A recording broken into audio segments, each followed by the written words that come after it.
Hello, nurse. Hello, everyone. Today is April 3rd. The Eagle's Nest for VOD listeners, audio only listeners. This will be the April 3rd Thursday Eagle's Nest webcam weekly. Excited to be here. Excited as always to be here. We got a special guest today. I need to get them on. No Eagle, but I got someone a little less cool than Eagle, but definitely has his own merit. I would say, I don't know, maybe a little. I think so. we got Moment on here, otherwise known as Donkey Nog, but I gotta do my part to actually get him on. So I'm about to set things up on his end so he can actually speak to me, and while chat rolls in, we'll just get life going, you know.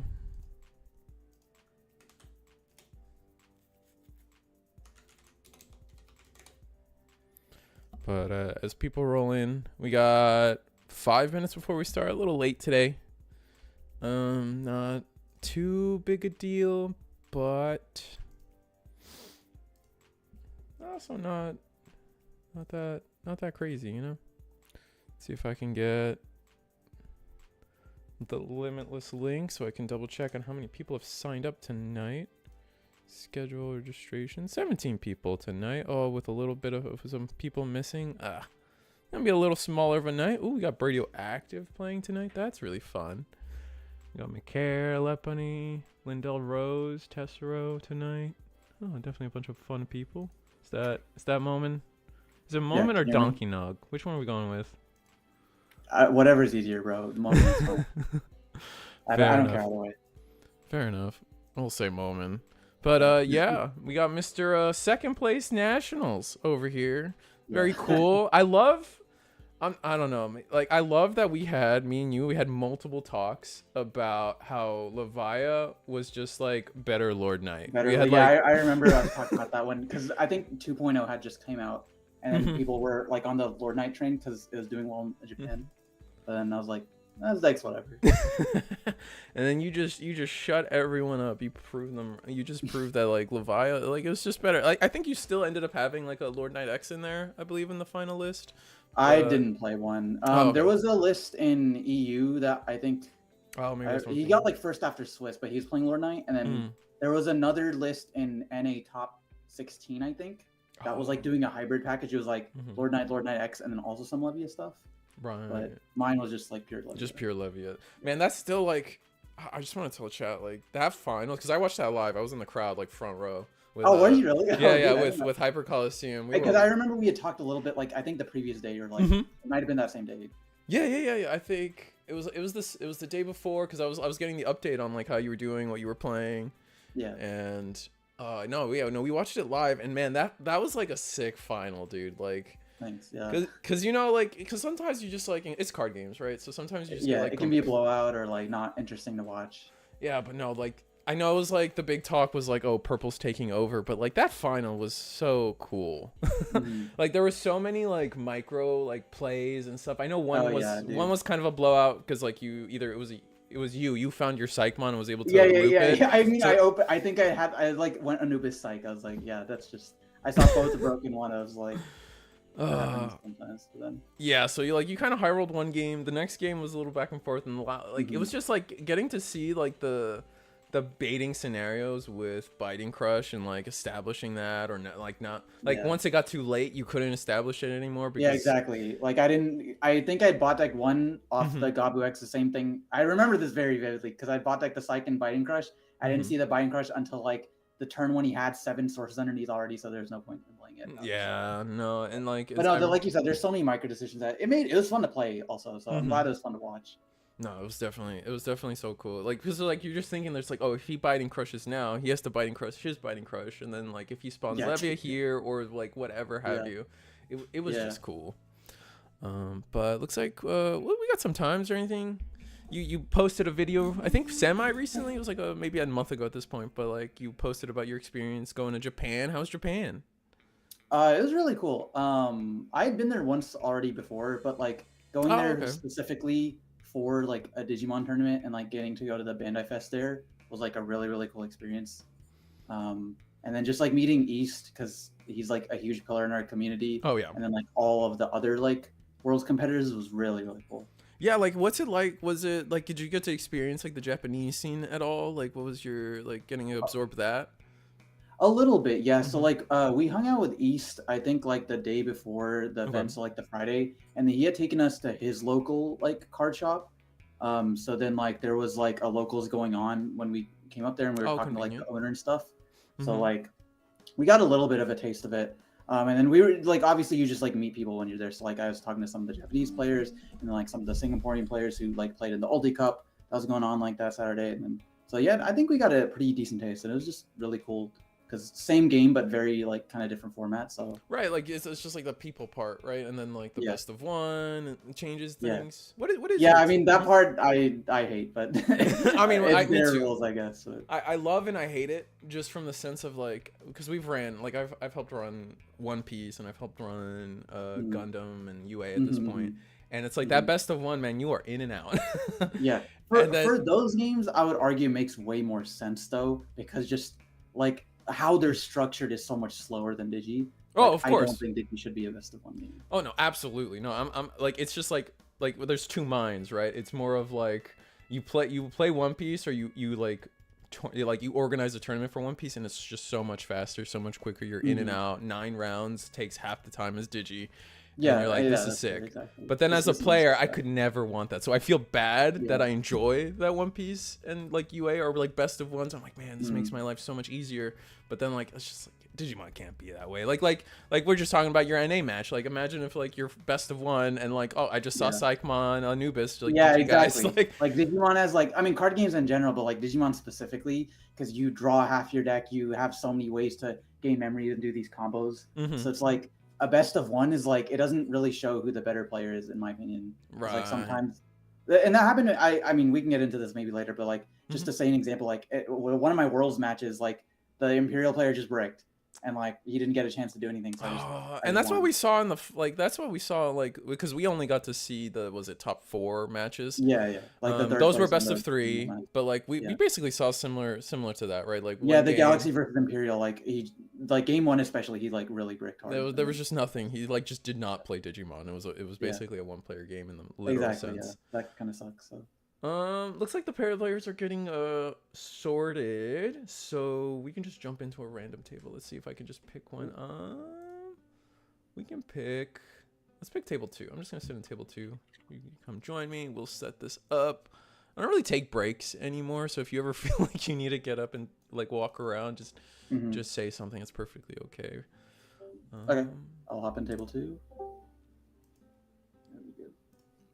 But we have I think it's 17-ish players tonight, which is pretty healthy. Thursdays tend to be a little smaller, but we're still trying to work to get up at least past the consistent 20 mark would be nice. I think that's the goal of my heart either way. But there's so much to talk about, man. So how deep did you? I didn't track your run when you went into Japan. How deep did you go? How many players were there? Just give me the rundown. To give you the full breakdown. Yeah. So there's 24 players. I forget the exact like breakdown of who's from what country, but I know there's like 8 Japanese, 4 Chinese, 3 NA, I think 2 Southeast Asia, and then a bunch of like that's kind of the general idea. It's like those are the biggest regions. It's 24 players. It was 4 rounds Swiss. Yeah. Best of 1. And then if you made top 8, you get to play out the top 8 as in like a single elimination. Right. And you just you keep going. So I ended up 7th after Swiss. So I made top 8. Nice. Which was a good feeling. And then I immediately lost to Onion in our top 8 match. Again? Oh no, not again. Yeah. What was he playing? Yeah. Oh wait, he's RP Imperial. Oh, he was playing RP Imperial, and you were playing the Levias still, or? Yeah, exactly. Yeah, same exact list. Oh, really? The same exact list? What made you feel like you wanted to run the same exact list into that tournament? Because was there not new cards added? No, red, purple, Imperial, and everything. Yeah. I mean, personally, I don't think Levia really changed, and I don't think the meta had really changed. Like the only new deck was like RP Imperial, Sakuya, Royal Knights, right? All of which I, in theory, have a pretty good matchup into. So like, I was like, there's nothing my deck really gets out of any of this. So I was just like, this list carried me to second in NA, so I was like, let's just keep it. How's it going, Risu the Marmot? How's it going, Wolfhorn? Going good. No, I guess that makes sense. Purple, I guess like with the reign of purple, like nothing. Purple really didn't truly get anything. It was, I mean, we got not red, any like purple, generic cards. I don't think like. I agree. No new Floodgate, right? And like I feel like purple's Floodgates aren't the best for this meta, right? Like Psychmon's okay for Royal Knights, but like they tech in so many options, and then red, purple, Imperial just kind of runs you over. I mean, Ghazi's generically just pretty good into like a lot of stuff. You still think the memory? You still think the memory blockers are good into this format? This format now, well, I was talking about Worlds format. Right, fair. This format now, maybe not as much because Sakuya doesn't care. I feel like most people, yeah. I feel like there has to be stuff that's still just generically good, and you can like you can play Psychmon, but I don't think you really need that many Psychmons because you don't need it against Royal Knights. Like, right, like you delete based on if it's the highest or lowest level, right? So it's not really. Yeah, like your game plan just beats Royal Knights anyways. Like you have ways to play around the Omekamon and their big guys you can clear pretty easily. So it's like. So it's just like just make sure you have a Biting Crush set up, or even mostly just the Biting Crush, right? Because Levi deletes sevens. Levi deletes sevens. Yeah, Levi deletes sevens, so it's like they can clear their sevens, and then you can set up like Levia X plus 7th Lightning. So it's like doable still. It's just annoying. But yeah, like Psych and Ghazi are still like just like the best ones. Right, that's fair. What do you think about Crossheart? We got 2 separate memory boosts and yeah. I hope Sakuya wins because that deck is so base, dude. Sakuya is like I've been playing a lot of that at locals and stuff. Really? Fun. Like you're a fan. When we say you love Sakuya, are you a fan of like the current version post Banlist? I never played the old version. Like I'm not gonna be here and like I'd love Digimon Tamers. I don't really. But like yeah, like just the combos you can do with Sakuya now. They're so cool. Yeah. No, I actually like. I definitely the Banlist came out, and then I definitely felt like I was like undervaluing like how cool the Kazuhamon hit, because before like when Kazuha had 4, definitely the Sakuya lists were all like I'm gonna like ruin mode again and Tao the hell out of you, right? Exactly, yeah. But now that Kazuha has hit, everyone was like, oh, I just play Sakuyamon just fine. It was a really good hit by like Bandai. I don't know who decided that. There's Kohei Murata or whoever, but like that was a really good hit because it hit the degen stuff, and like you can still kind of like loop level 7s and stuff, but it's just like you're playing a stack deck. You're just playing Sakuya. Yeah, no, I definitely love that's the one hit I'm sitting here like, damn, like okay, I was wrong. I probably hated on that one a little too much because the aftermath is like people are just playing Sakuya, which is sick. Yeah. And dude, this guy's doing my favorite. He's about to scramble Valdra. Oh my god, just give him the win already. Dude, the fact that this like the Sakuya like says this Digimon unsuspends as the full effect is still like unbelievable to me. The fact that we get like 4 checks. Attack, Evo for free, 4 checks, Floodgate on plays. You got a rush token, so the game plan is like chip them once and then kill them from 4. I think. Yeah, and we're about to do something similar. I don't think we kill them from 4. Yeah, 5, but we still stop against Crossheart. You stop all their on plays, so it's like realistically. Oh, they're cooked. How's he clearing this board? Plus, we got Scramble even if he does. Yeah, and we're just gonna play an Otama. Okay. Oh, all right. No. Well, that's our Royal Knights tech, and Crossheart getting shots fired at it, catching strays, if you will. Yeah, that's unfortunate. Crossheart versus Sakuya, yeah. Yeah, no, that was just too fast and too just oof. So memory blockers are still good. I think so. I just feel like there's a little bit of less like coming from like a world where like I know red has every Floodgate. My mindset is kind of like, well, which ones are we prioritizing? And I feel like if I had to make a list, I would say like the Shamanmon and the Gossmons are probably the first ones to go. Like if you had to cut for more of the play cost reduction. Specifically, like because Galaxy exists and Imperial, like blue-green Imperial still exists, like Ghazi's like clones and Shaman are very good into those decks. That's like, fair. You really need Ghazi to stop like their the Galaxy shenanigans of like Tucking gaining 2, Galgamon gain another one. So if your deck has a bad matchup into those like 2 decks, especially Galaxy, I feel like it's still worth playing the memory blockers. I guess, and then the like in the similar vein, Goss as well, right? Can't reduce Digivolution costs. This kind of goes a long way. They can't go into their 5s for free. They can't proc their Sunmons. Like you get some hidden value with that guy too. Yeah, exactly. Red doesn't have Digi Reduction Fluxgate. It does. It has Gossmon, right? I'm not It has crazy. Gauss's Digivolve reduction, and then it has Solar, which is prevent play cost reduction. I think Red has all of them because they have Gatsu, they have Shaman, they have Solar, they have Gauss. Yeah, I think that I will like air quotes all of them. There's still that black one that everyone's gonna. I know someone's gonna bring up. Oh right, like the ignore Digivolution, conditions or whatever. Which that's we hit promo Lobo and Aguni. We're good. That's not happening anymore.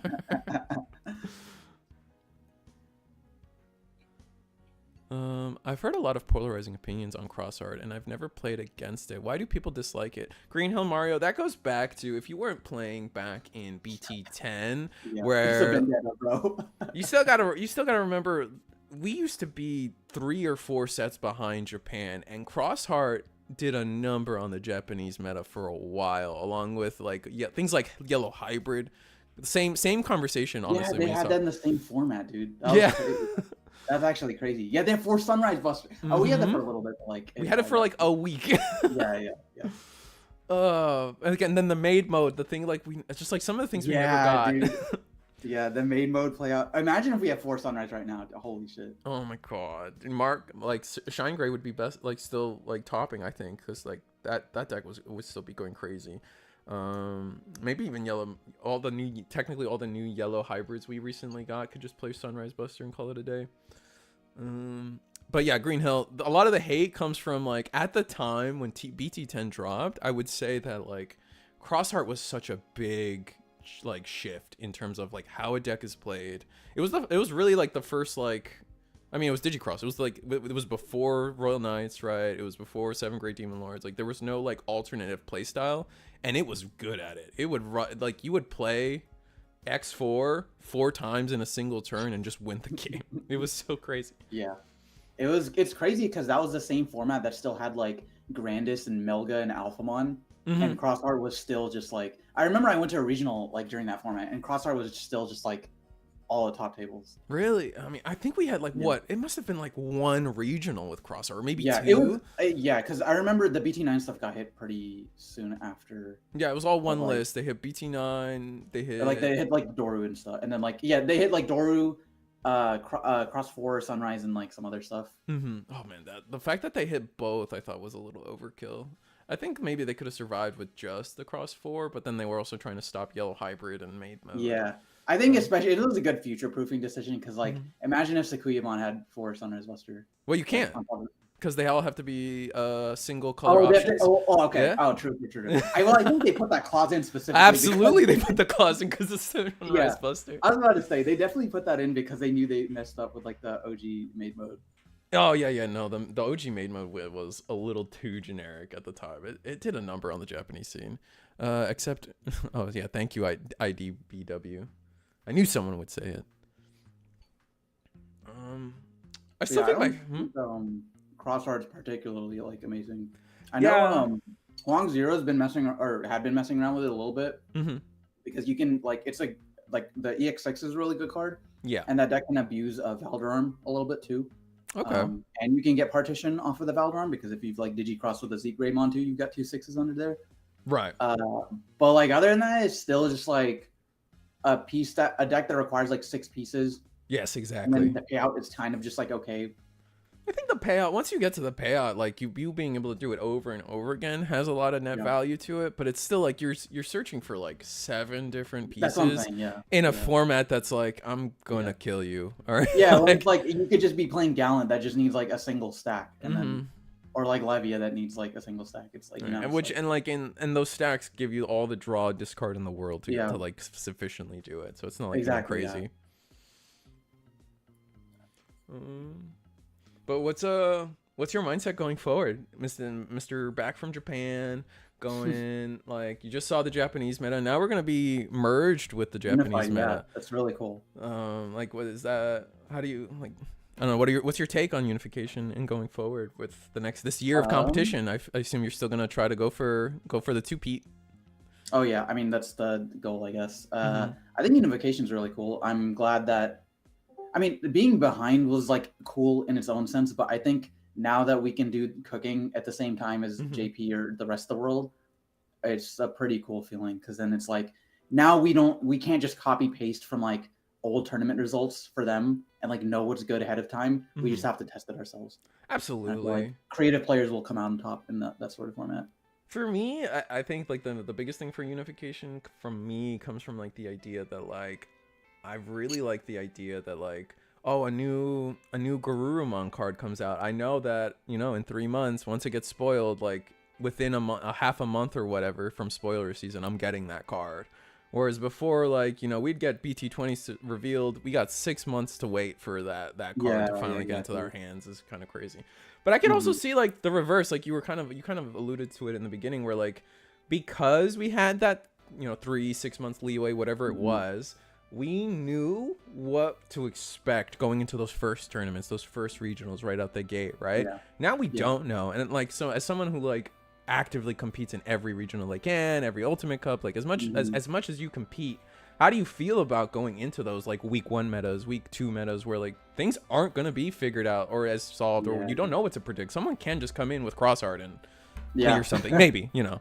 Yeah, I mean, from a competitor's perspective, like you said, because I like to play a lot of events, I guess in theory it just does make it harder on me and like everyone else, because like you said, I don't know purple hybrid's already broken. Like I'd have to have tested like well ahead of time to like know that, instead of just like looking at results and be like, okay, this is what the meta is going to be like, this is what I should play. So yeah, it does definitely make it, I think, my decision making a little bit harder, but it's kind of exciting in the same way, because it's like the Wild West. Like you never know what to expect. You could play into something crazy and you're like, oh shoot, like this guy was cooking, like I gotta play this for the next event. You just never experienced it before, you didn't get to test those cards or whatever. So I don't know. It's both good and bad, like from my perspective. I think it's gonna lead to like the rise of like actual like teams. I don't know if you ever follow, like, I don't remember what your full card game history is, but like I still like harken back to the days of like Magic the Gathering, where like we'll say like team TCG player will come in. It's like 4 of them. They will all play the same deck because they've all tested the meta, and they're just trying to get the variants out of the way. All 4 of them will play the same deck, and they'll think they have the best deck of the format or the tournament, right? And so like that's kind of cool, like because like at that point, like you said, like testing teams become a lot more valuable because you have to test. You only have so much time now to test them. Exactly, but you can split that load between like 4 or 5 people or whatever.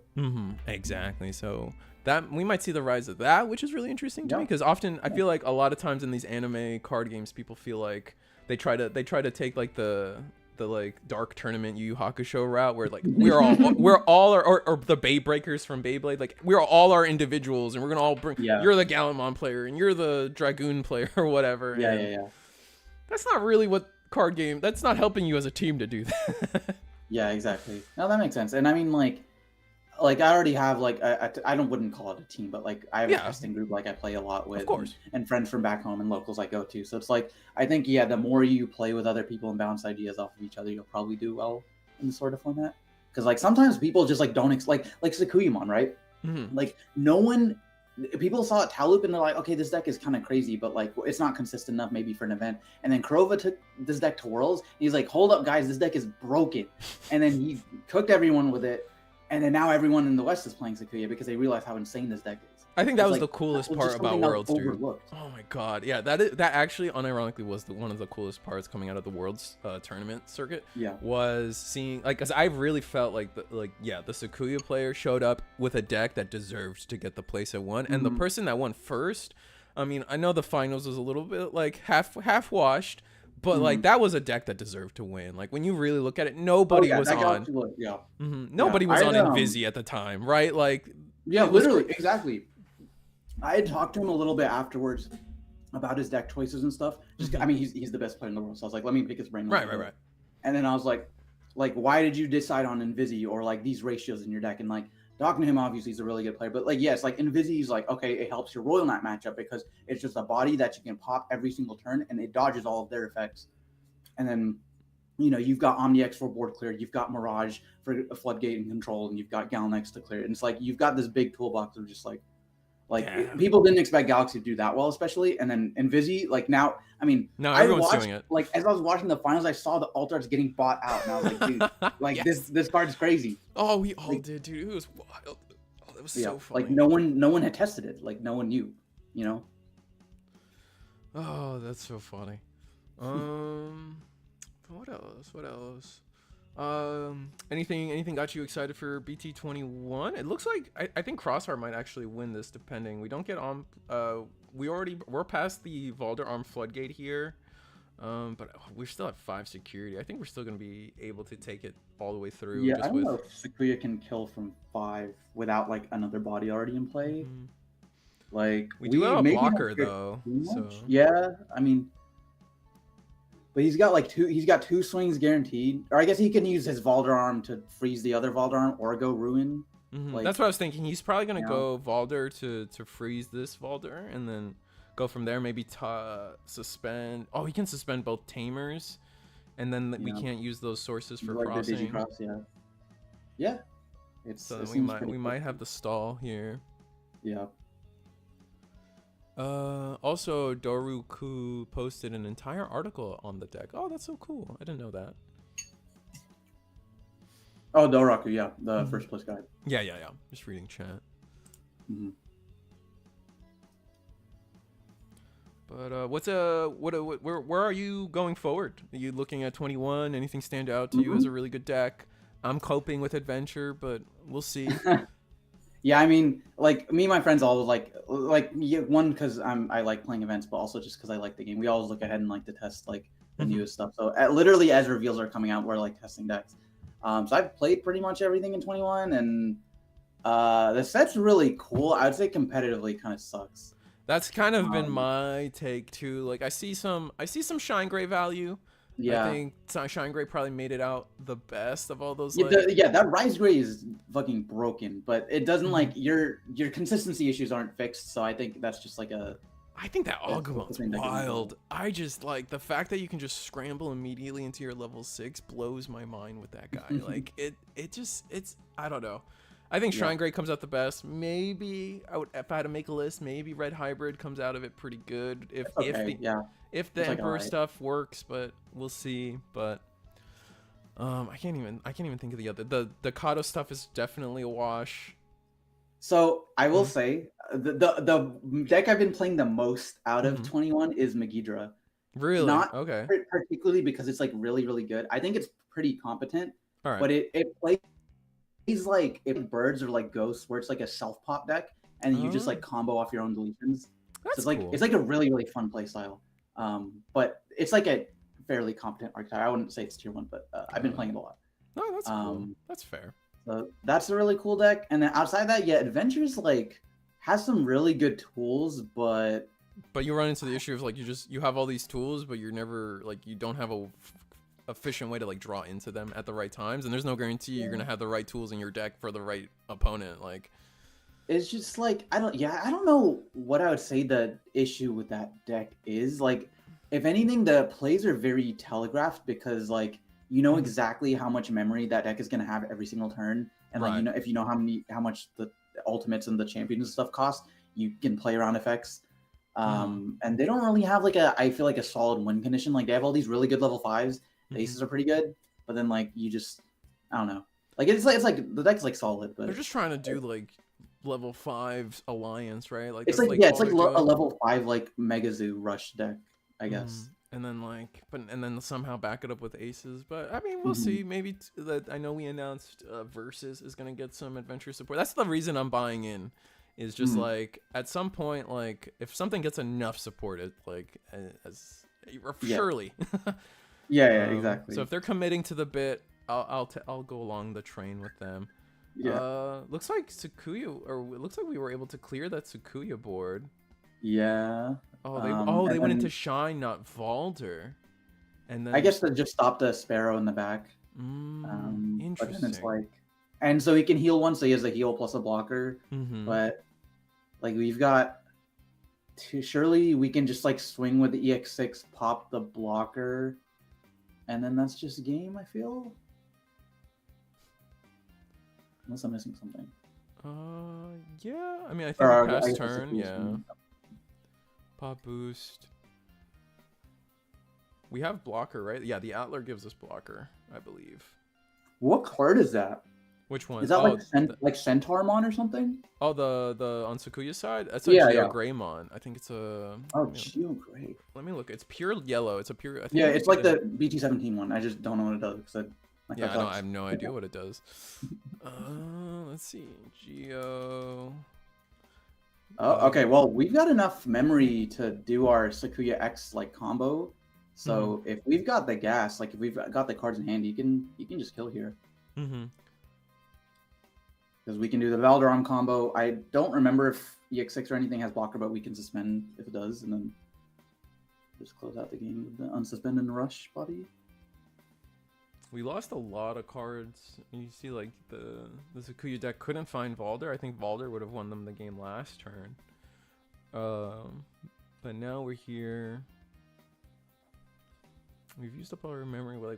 I guess we just have to have Sakuya X. Yeah, you'd have to have like Sakuya X into like a level 7, or I guess specifically Valderon. Maybe. I mean, yeah, I don't think Ruin would be enough. No, Ruin's not enough to go through 3 security. I feel. Yeah. You would have to because then we have blockers. You have to go Valder to rest the blockers. That's what I'm saying. Yeah, Valder to rest the blockers and then unsuspend, and then you got like 2 checks. Swing again, swing token. Again, if you have Sakuya X plus a scramble plus a Valderon, like you need. Right. Which I feel like if he had it, he probably would have just like gone for that combo already. That's what I think too. I always like.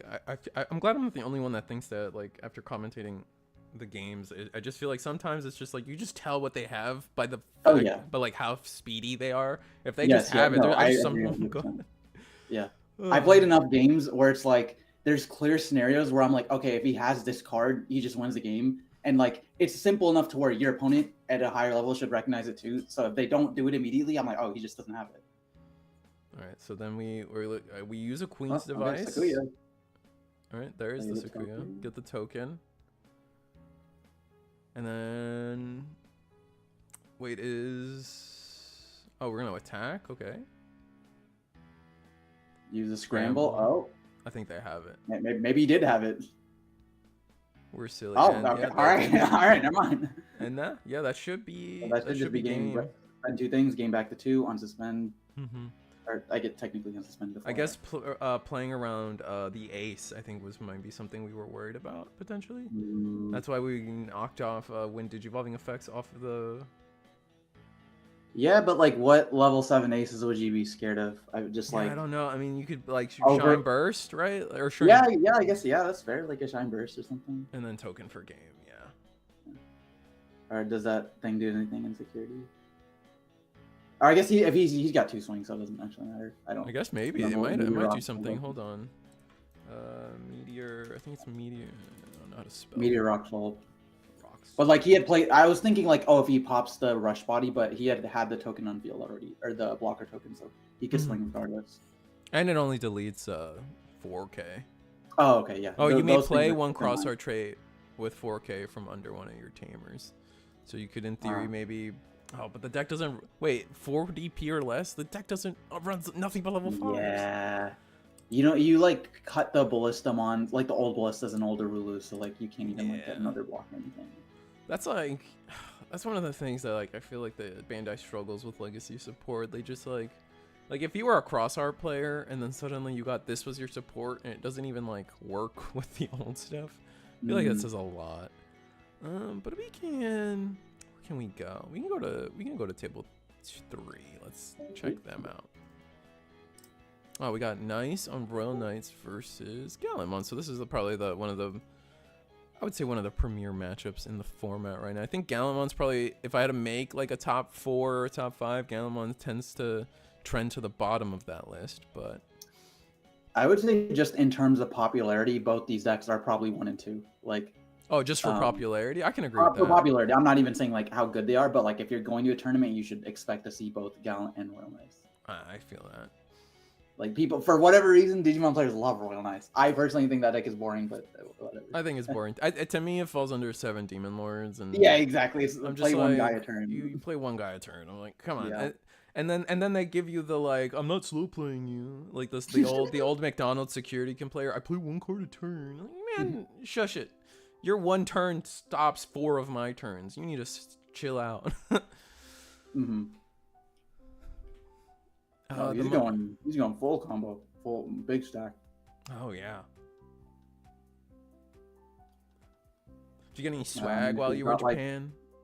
What's up? Did you get any swag while you were in Japan? That's like the biggest reason I want to go to Japan is just to like go to all the like toy stores and stuff.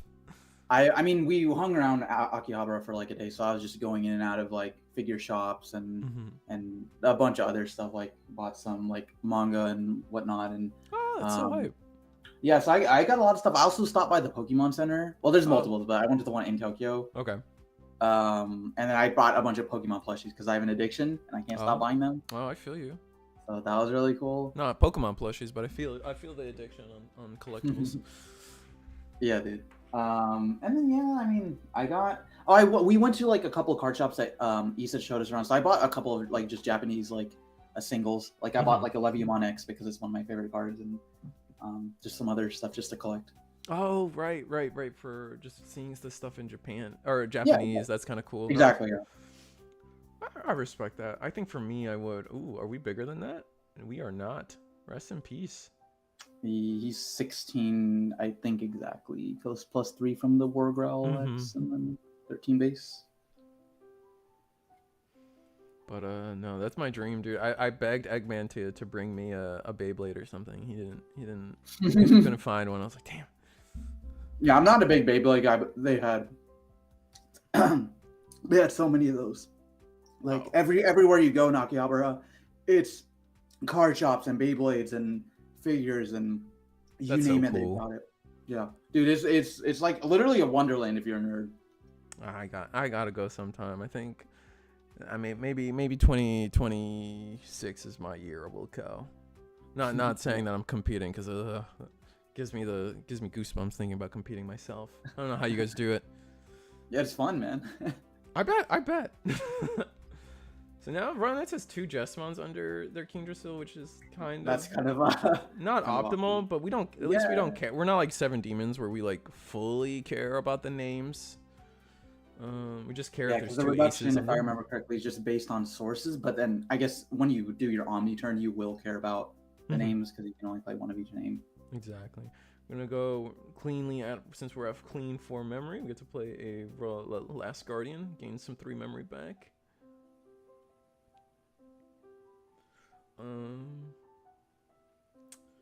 What do you think Ronite's is? You said you don't like the deck, but do you think it deserves its place as probably like the best deck of the format? I think over a couple of tournaments reports have come in, and I personally think the deck is like low tier 1 or high tier 2. It's like a pretty competent deck, but I would never call it the best deck in the format. Okay, so what in your eyes, since you know what, since like 21 is in 2 weeks, we can just already talk about what do you think is actually the best deck of as we have 2 more weeks of this current format? Levia. Oh, fair. All right, fair. Unironically, like you have a good matchup into pretty much everything, unless outside of very specific rogue decks like Alphamon, Examon, maybe Red Hybrid. Like you've got good matchup into Imperial. Red Purple Imperial is maybe 50-50, but good matchup into Blue Green Imperial, 50-50 into RP. Good matchup into RK. Pretty even into Gallant, maybe a little bit Levia favored. It's just like overall, I like decks with even matchup spreads. Oh, of course. I think that's like in a game without side decks, you kind of just need that. You destroy Galaxy also. So the dog engine is just unfair, and until they ban that, I'm just gonna keep playing that deck. Well, speaking of that, what do you think would get banned, or what do you think is the key piece to ban it? I'm on the level 4. I think if you hit Dober X, that's the big thing, or the Protoform, but I don't think they'd ever hit Protoform, and that also kind of feels stinky. I think Protoform is the main problem. Okay. Not even just with Leviamon, but it shines in Leviamon, but like anytime you ever have a good X antibody Digimon or deck, you're just always gonna play Protoform, which maybe that's what they want, but like that card is so overtuned for a searchable 0 cost that heals 1, adds back a piece, and reduces your cost by 1. Like that just there's no downside to this card. I could say the same about. I would say the same about Dober though, because I still think it's crazy. The biggest thing for my talking point for Dober is the fact that it digivolves for 2 is insane. Like you look at so many of the other X's, and they all are overcosted for their level, right? I agree. And so like Dober being a normal level 4 is like crazy. But otherwise, like I said, I do think it's either Dober or the Pro Form. I just don't see Protoform doesn't seem like a Bandai hit. Right, like that's just doesn't fit their track record. Yeah, and I agree. I'm just saying, like, if you were to ask me to shoot a card, I would shoot Protoform because then it, like, I agree. Dober and Serb X not being overcosted is really weird because they should be. But like let's say you limit Dober X or just ban it or whatever. Sure. I'm just gonna play any other purple level 4. Like, I don't care as long as I okay. My 5 still cost 2 instead of 3, so it's like. And I'm still getting the effect to play a rookie. Now, aside from Protoform, I think you should just shoot Cerberus X. That card is ridiculous. Like, being able to play any purple level 3 and you get an unsuspend and you draw a trash one for a 3 cost, making it a 2 with a Proto or a 0 cost over Cerb is insane. I guess you're right. I guess I guess I can see the argument for Cerberus. It is a really overloaded card. It's just like definitively the best purple level 5 in the game, and that's not ever going to change until they just print something stronger or get rid of it entirely. Yeah. Why is Protoform follow up and heal in one of the few TCG where healing matters? Follow up and no, that's fair. But I would say. No, all right. Anyway, I'll cycle back. So I asked you what you thought the best deck was. That was Levia, you said, and like you have to your merit, like it did show up in the Ultimate Cup, or no, not the Ultimate Cup, the regional. Just there was the Pasadena regionals, right. And there's also Latin America regional where I think it won. Did it win Latin America? I think it won Latin America and got second in Pasadena. Let's just. You can fact check me on that. But let's just fact check. Yeah. Latin America, I have Sang Sang. But then Mexico even when City. you look at Top Cut in Pasadena, it was like a bunch of the top 16. Oh, it did win, but only 2. Yeah. That's what it was. It was like their top. Oh, we only got their top 8 list. Levia did win with it also getting top 4, so 3rd place ish. And then that was it. It was the only deck to get double the representation, and then you see all the mainstays. But then we have Oceania where it didn't show up at all. Yeah. And from there, I guess those are the 3 regionals. Yeah. And then funny enough, all our Eagles Nest, if we count those, I don't think Levia has really shown up in any of our Eagles Nest tournaments, funny enough. I think it's been won by almost every other deck. But a smaller format, 4 or 5 rounds instead. Yeah. So, I mean, I think that's the best deck, but I think there's a bunch of decks fighting for like 2nd and 3rd. Like, I'd say Sakuya is like up there. Blue-Green Imperial is still up there. Galaxy's up there. I put I don't know. For me, I put like Blue-Green Imperial, both Imperials pretty close to each other. I think like they both like just like have that, like if they see it, they run you over. But if they don't quite see it, most of the other decks of the like the top echelon are going to just like capitalize you and then roll you over in turn. Yeah, I mean, that's true. I would also just say those decks are on average, pretty consistent. Like, so not to say they're going to high roll you every time, but I don't think it takes much for their engine to get going. No, of course not. As a Megazoo player, please restrict Cerberus X and slow down their ability to play Psychmon. Fair. Fair. Yeah, being able to recycle. How about you play more outs to Psychmon if you know you lose to it? Is what my counter argument. Oh no!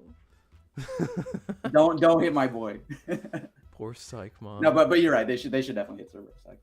That's fair. I think yeah, the fact that it just brings back anything is probably a little strong. In a world where they're trying to move more towards like archetypes and stuff, the fact that the Dark Animal Engine's so generic did feel out of place for sure. Exactly, that's what I'm saying. Like, we complain about like when Mirage was going around, like how broken Huangku is, right? It's the same thing as Huangku, except you also get a draw discard.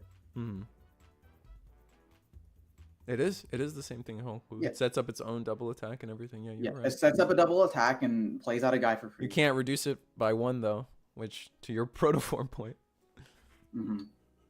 Well, I guess like I don't know. Like I don't know. It's kind of hard to say that too nowadays though, because it's like it's a 2-card situation where you set up your level 4 for 2 memory, but like that's the same as a training or a scramble, right? So it is.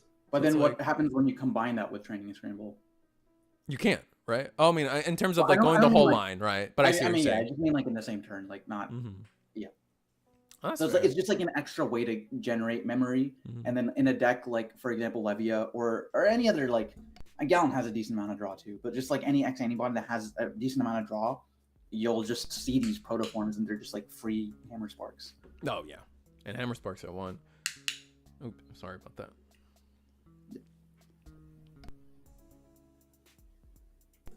Yeah, I think our someone pointed out in the chat, the Gallant player gained 2 memory off of the OmniX, even though it's not Gallant name from the War Growl Inherit. Oh, he did gain 2 memory from Inherited level 5. He needs to be Gallant or Growl in name. Yeah. It's still the board state correct, Raptor? I can just go in there and tell him. Yeah, you can just go in there and tell him. Okay. Hey, real quick, did you gain 2 memory off of War Growl while you were OmniX? Do you have to be a Gallant or Growlmon for that inherit? We fixed it, guys. I gotta. They changed Discord and I can't mute everything. Oh no. I think. Did we get it? I think we got it. Okay, we're good. All right, good job, Raptor. Thank you very much. Yeah, no, I was just yapping. I was not. No, we were both yapping, and that's like it's been a while since I've had you, and we've definitely the show has evolved to just a yap fest with some games in the screen. So do not apologize for that. It's definitely become a treat to just sit here, ask a bunch of interview questions, and use chat as a facilitated vehicle to fill in the space. But where were we? OmniX. How do you feel about OmniX going forward? Oh, dude, OmniX is so broken. Oh my god, good, dude. Who designed this card? Why does it have 3 keywords and clears the board and attacks end of turn? Like, what? It's so nutty, dude. I was on a kick for a little bit thinking like Melga might just come back off the back of this card by itself. Like there's just no shot. I have enough draw that if I put 2 of these in my deck, I'm going to see it. It's just like every blue or red deck should just be playing OmniX. Like it's wild. So good. And like I would say by itself, like, okay, yeah, it's broken, but it's a 6 cost level 7. Sure. Let's say that's fine. The thing that's not fine is that you can abuse Omeka with this card in decks that aren't Royal Knights, like the Magna list that's been circulating around. Right. That you can just, like, when your guy would leave, you can Armor Purge and then play out an Omeka and then wipe your opponent's board for free. I know there's a lot of Cyber Eden Copers out there as well. Like, then they just announced All Force, and All Force could just be on different level 6 for a Magnamon deck is all I'm saying. So like, who knows where we're gonna be in a couple months with Cyber Eden. Oh, I'm so excited for that reason. I love All Force. I hope that new stuff. Oh, is that your like? Is that it's your... one of my. It's so okay. All Force. I just like the playstyle and the Mon's really cool. But that was my highest like achieving deck before I had got second place in that. So it's fine. Yeah, whatever. You like, did well with All Force. That's it was like one of my favorite decks because like I was like, oh, I did really well with this. I love the playstyle. I love the Mon. It's just the overall really fun deck. But yeah, I hope the new stuff's good. But then of course, like, yeah, I'm just gonna be playing OmniX as a top end. Like, why not? 100%. Why not? Unless they like give us like future mode as a level 7 or something, then maybe your slots are a little restricted. Dude, I hope. I could die happy, bro. Are you? Oh, like I say, you're okay. Riddle me this, man. Like I had someone explain to me all the like shenanigans, what like future mode, copyright, blah blah blah blah, like whatever, man. It's just tatted up All Force, right? He doesn't look different from what I understand. He has like a slightly different design. Like if you go to the Digimon wiki, he has like, I think his wings and stuff are different. His like sword beam things are like slightly different, but like it doesn't look maybe like. I should finally look it up. It doesn't look like drastically different. All Force. But I just want it as like a level 7. Oh, of course. Yeah. I was so sad I didn't get a Starlight Velocity mode for Magna Garurumon, so I feel that. Oh yeah. He's got, I guess his wing. Yeah, his wings are a little different. He just tatted up, like I said. Oh, he's sharper. Yeah, he's a little bit edgy. Like, would you think? Do you think it like it's like level 7 status, or is it just like a mode switch? I guess it is a mode switch in the future mode. So I'm not like super versed in the lore, but as far as I know, All Force future mode is like one of the few like lore Digimon who's like confirmed to be like a level beyond Mega. So I feel like it could be like a level 7, like a burst mode kind of situation. Oh, I see. Got you. That makes sense. I'm sure someone. What's up, babe? Oh yeah, do my ears deceive me? Is that moment? Yes. Digipanda. Oh, Digipanda just started his merch shop. Everyone, I believe I have. Oh, I saw. Yeah. I believe I have that in the link in the description below, where you can get his Machinedramon playmat, and he's got a couple sleeves on the way. So just keep yourself updated on Digipanda merch, because it's definitely becoming a thing now. Bandai got really sick of people saying Liberator trade cards are underpowered. They kind of are, though. I think most of the Liberator decks are kind of just missing something, right? Yeah, I agree. Well, I think he's saying like OmniX is technically a Liberator card. Oh, like, that's why they made it busted. Oh, yeah. Well, like, yeah, they are pretty much all like pretty mid. Even the playstyles are really cool. I like the Liberator. I do it. I love every single one. I think that's why we're like, people are like kind of hype. It's just like every single one is either introduced a new keyword or like a different play style, and everyone's just kind of figuring it out. But then it's just like they don't do well. And they just don't do well. Yeah. Like Zafaga's on its 2nd or 3rd wave, and it's just not still just it's been almost there since it's been released. Like can't wait for the meta. Let me switch to the commentator screen. I think we're almost we got 6 minutes left in the round. Maybe we got 2 tables left. Let's see. Like, yeah, let's bother somebody. Let's see. Wiz. That's he's got a Lamiamon icon. What's your feeling about Progress and all the Owen? I always want to say Owen Wilson. I don't know why, but Dreadnought, right? Yeah, Owen Dreadnought. Yeah. I think it's really cool, like on paper. I like the design of the line a lot, and then Progress plus Sec Attack seems like a cool combination. I've tested it a little bit with some friends, and it's just like you just don't do anything, bro. Like I like the line and the idea a lot, but the cards just are not good. We're done. That's fair. No, I kind of see, like, I like Progress in terms of a keyword, because that's like, I feel like in terms of red decks, that is something they've needed so desperately for a while. For a red deck, it makes sense. But now, like, it's only gonna be on Lamiamon for a while, or Medusamon, whatever, whichever card is the one that has it, and like, and then maybe going forward, I know there's a lot of, I think there's a little bit of some hopium with Dobrik decks, since it does fall under like the Reptile Dragonkin support. I don't know if that's gonna be any worth any merit, because like Dobrik's been around forever. Like it's just been this like cheeky OTK situation. Yeah, dude, I hate it. But you hate you hate Dobrik, or the fact that I hate decks to have the play style of like, oh, if I just draw all my pieces, I have this super cheesy combo that just like OTKs you or something.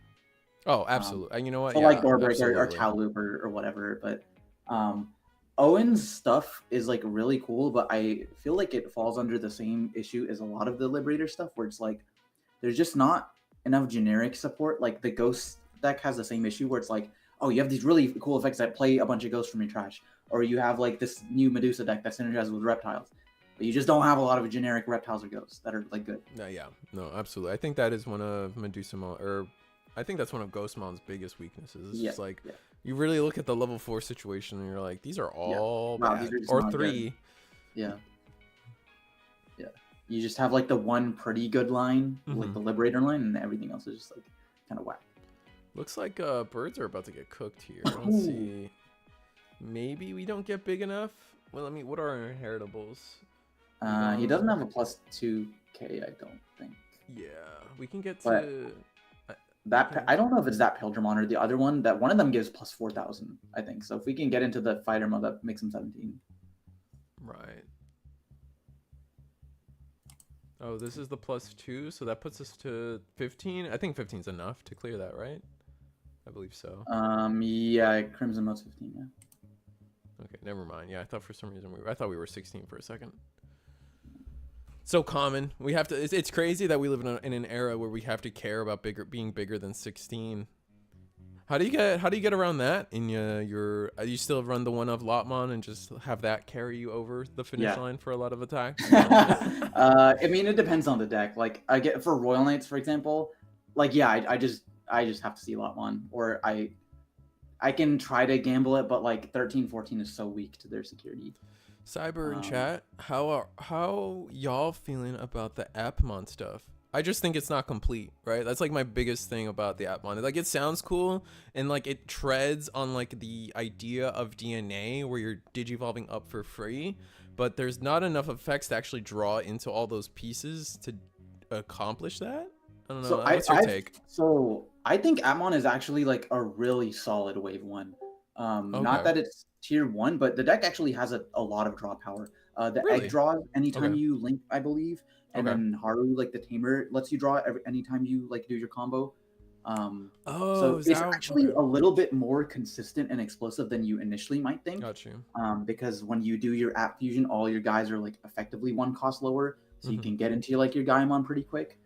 That being said, like it does fall under kind of the issue of like adventure maybe.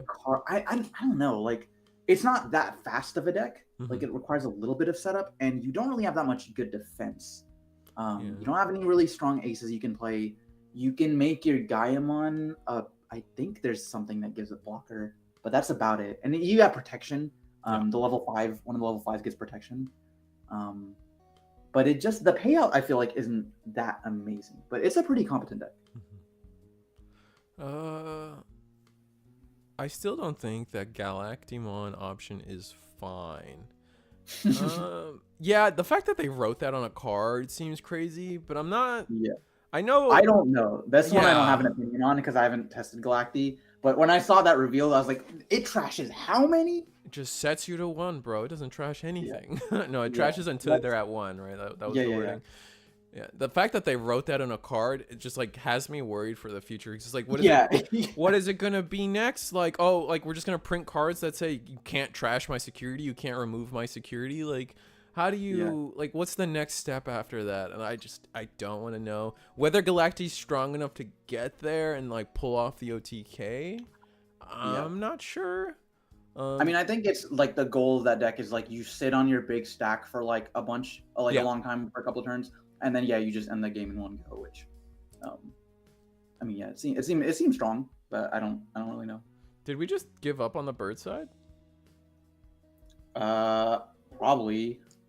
I think last time we looked over, his Crimson Mode was getting deleted, and his opponent was gaining a bunch of memories. He just went into like a medieval, but I'm not sure where did we go from there. I think he couldn't. Interesting. The Appmon deck also, like as a side note, the level 5 effectively acts as a level 6 because when you link him, you can pop something equal or to lower his DP, and then all the link Digimon like give you. I think like the 3s give you 2, the 4s give you 3, and then the 5s give you 4K. So like you can get him like really big, and then he's got Sec +1. So it's like a pretty low to the ground deck that like has some decent like tools. Like you've got removal, you've got Digivolve from Paimon, you've got protection from the level 5, I forget his name, and some other stuff. It's like pretty good. I forget all their names. Appmon was not one of my. Well, that's well past the time I started keeping up with the lore. But, oh really? Okay. I've just seen the anime. That's about it. Oh, you have? Okay. Yeah. No, I have not seen the anime. Is probably my key issue. I think that's the end of the round. So let's go to us. I want you guys to know that if you guys are watching the Thursday Eagles Nest webcam tournament, something that we host every Monday, every Thursday on the times you see over there, 7:30 Monday, 8 p.m. Eastern. And I got Donkey Nog with me, Mr. Second Place of our NA Nationals. Very exciting. Did it with Leviamon. I still think is one of the, out of all the finals, man, it's still one of the best ones. Because like I remember watching like when Black War Gray was the final, and I'm sorry to the players, but that wasn't as fun to watch as what yours was. It was definitely like went to game 3. And like it was such a great display of what our card game is. So I don't know, both of you and Onion did the world justice. Yeah. Thank you.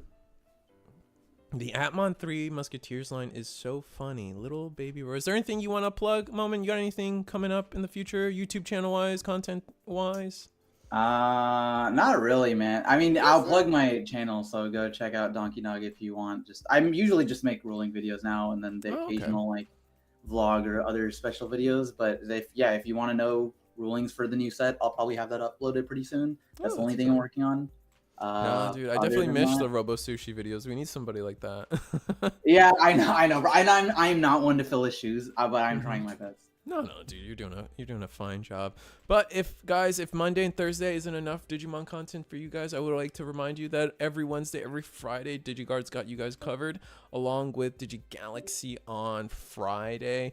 And they got a double feature on Friday. After that, I don't think I got it. I think my sellout slides are a little out of date. Let's go through them just in case. Gundam every Wednesday. Digivice format with DigiDane. Invited a bunch of people to do a fun content video. I am really bad and behind on that content, so DigiDane, forgive me. Puerto Rico versus South Texas coming up here. Just a fun little event coming up here April 6th. That's not real. This is the this is the I guess I'll advertise this again. This is the start. This is the first week of Eagle's Nest Season 5 tournament. And what that means is akin to Pokemon, if you guys are familiar with their circuit. Our players here will be playing with their placings will be earning league points. And with those points, they will be totaled up with your 5 best performances at the end of the season. And then the top 16 point earners will be invited to a free tournament. And what is that free tournament? What's the pricing for that free tournament is right here. All provided for free to the top 16 players. And this is what our season 4 pricing was. So we're seeing a lot of content creator work here. We got A-Vaults, binders, and deck boxes. We got Digipandas, playmat. We got Curiosities tokens, and then like also a box was provided. So and this was a free tournament at the end of the season. So this is what our players are essentially playing for week to week. Again, that is your top 5 placing results earn you your points into getting potentially invited to this. So look forward to that at the end of the season. Also Digipanda in chat, you see his merch right there. If you're interested in that mat, it was provided as pricing, but if you take my link in the description, you can find yourself a nice way to purchase it for yourself. And then Eagle's Nest will be hosting a case tournament, I believe this Sunday for BT21. And that's about it. I think we got I don't see the link in the description, man. Dang it. That's we'll fix it. Oh, but yeah, Atmon. I just don't. I don't feel like because one of your things was like, oh, the draw power comes from the tamer, and I'm like, okay, like anytime. Maybe this is just me, and this is probably a bad habit of mine. But like when I read into a deck, I usually try to ignore the tamer because if the tamer is a band-aid fix and pulls the whole thing together, then the deck's probably bad. I know there are fringe scenarios like Imperial, right? But I just feel like there's so many decks that like unless they specifically revolve around playing tamers, I feel like Hina, like Dragon Lynx needed that tamer. Without that tamer, they were done, or like right. And so like if you ignore Hina, you don't have a deck, and that's why I try not to I try to skip the tamer because I don't want tamers to be a band-aid. I will also say, I mean, that deck has its own like thematic memory boost. Like I forget exactly what it does, but it's like reveal X amount, search an Atmon card. Oh, so they did what the adventure deck did? It lets you like link at the end of turn, so it gets you like a free link. You don't have to pay the cost. Ooh. It's like, and then you get those. So it's like effects. Not only the tamer, but like just also the generic support they give me. I feel like is pretty decent. Oh, that's fair. And we're only gonna get more support going forward, so I'm sure it's gonna. Exactly. Yeah. Exactly. This is just Haru, so it's like we get all the other characters as well. It's like I feel like it'll be pretty coherent. All right, let's see if I can fix the link situation. All right, where are we? We are here. I guess I didn't add the link. That is unbelievably unfortunate. We'll get 1 second. If you need to get some water or whatever, you feel free to get up. I think round 2 should be coming up pretty soon here in a second. Okay. List. Oh, there we go. Got that. Yeah. Digi. Panda. Got any other ideas on the format? Where Digimon's going? Any thoughts? I mean, you had already asked me kind of about BT21 so far. I'm just excited to see what like Cyber Eden has to offer, and then like the stuff they had revealed at Worlds, like the versus monsters set, like the new mechanics we got, and stuff like that. I'm excited to see. Yeah, Shine. I don't know. I'm not a Shine player. And Wolfhorn asked in chat, but like I just have so much cope for what that support is. Like for some reason, just like. The level 3 really speaks to me as broken. I think that's good. Momin mentioned the level 5 is insane. I also the level 5 is absolutely ridiculous. That's for sure the best part of the deck. And then what? At level 5, I think them getting a rookie or not a rookie, a Digibubble, a level 2 or a baby, whatever. Oh yeah, the egg's really solid for the deck. Yeah, the deck, like the key thing it does, right, is it finally gives you a yellow egg to use. Yeah. So then you can just stay yellow, use yellow trainings, use yellow boosts, and you don't have that awkwardness that like you exactly. It's not the biggest thing, but it helps, right? I think it's in a good spot. Like I don't think it'll be one of the best decks, but I think you definitely have to respect it. Like it's still a deck that can very much OTK you from. They can OTK you from 5 now, actually, with the new Rise. Like, usually, it used to be scared of from 4, because, like, you'd go Shine, Marcus, 2 checks, Burst Mode, Trash 1 check, 1 Shine, Swing. But, like, now with the Alliance check, you can actually get 3 checks on your Marcus. That's pretty gross. Yeah, and then I also kind of like that option. The one that lets Marcus just, like, swing into unsuspended Digimon. Yeah, I'm not a fan of that, but it's fair. The more cards, the better. Like, who knows? Who knows? Card yeah, absolutely. Just, like, randomly be like a Blitz Omni, but Rise is also a Blitz Omni because it's on play also. Oh yeah, I thought that was funny too. Yeah. Let's see if I can get. I think we're at table 4. We can just sit here. Really cool mat. Jesus Christ. Oh, that is a cool mat. Well, I like the Terriermon one too, but yeah, the Imperial. The Imperial one, yeah. Yeah, that's insane. That looks sick, Chad. What do you like? Hold on. Here we are, Chad. Look at that mat. That is busted. He's tatted up too. He's got the Digi. Is that the DigiGuard United? I call them fiddly sticks. Whether they say +1, +4, or are those the ones from Vanguard? I know Vanguard technically has like junk like that too. I guess we'll see. Imperial is pretty, yeah. I think I fixed the description. Should say something about Digipanda merch, I hope, at some point at the top. Please don't. Oh, that does remind me. You asked if I wanted to plug something. I just remembered. Go ahead. Long Zero will be I think it's this weekend, but maybe next weekend. Don't quote me on that. Just keep an eye out for it. He'll be having a showcase of a 5v5 between NA players and the Unkers, who are the best team in Asia. They won like a bajillion events over in, I think most of them are in Singapore. But the plan was to like have like a little exhibition showcase of the first United set. For I would love to promote that. Tell him, I'll talk to him too. But if I forget, please like if he has like a flyer or something, I would love to add it to that slideshow. Yeah, I'll have to ask you. Yeah, I'll tell him for sure that you want to promote it. Yeah. He's still like working out the details, but okay, cool. That's hype. That's hype. So, yeah, no, people would love at the very to see least, that. You'll be streaming that. I might also, but it should be a really fun event. Okay.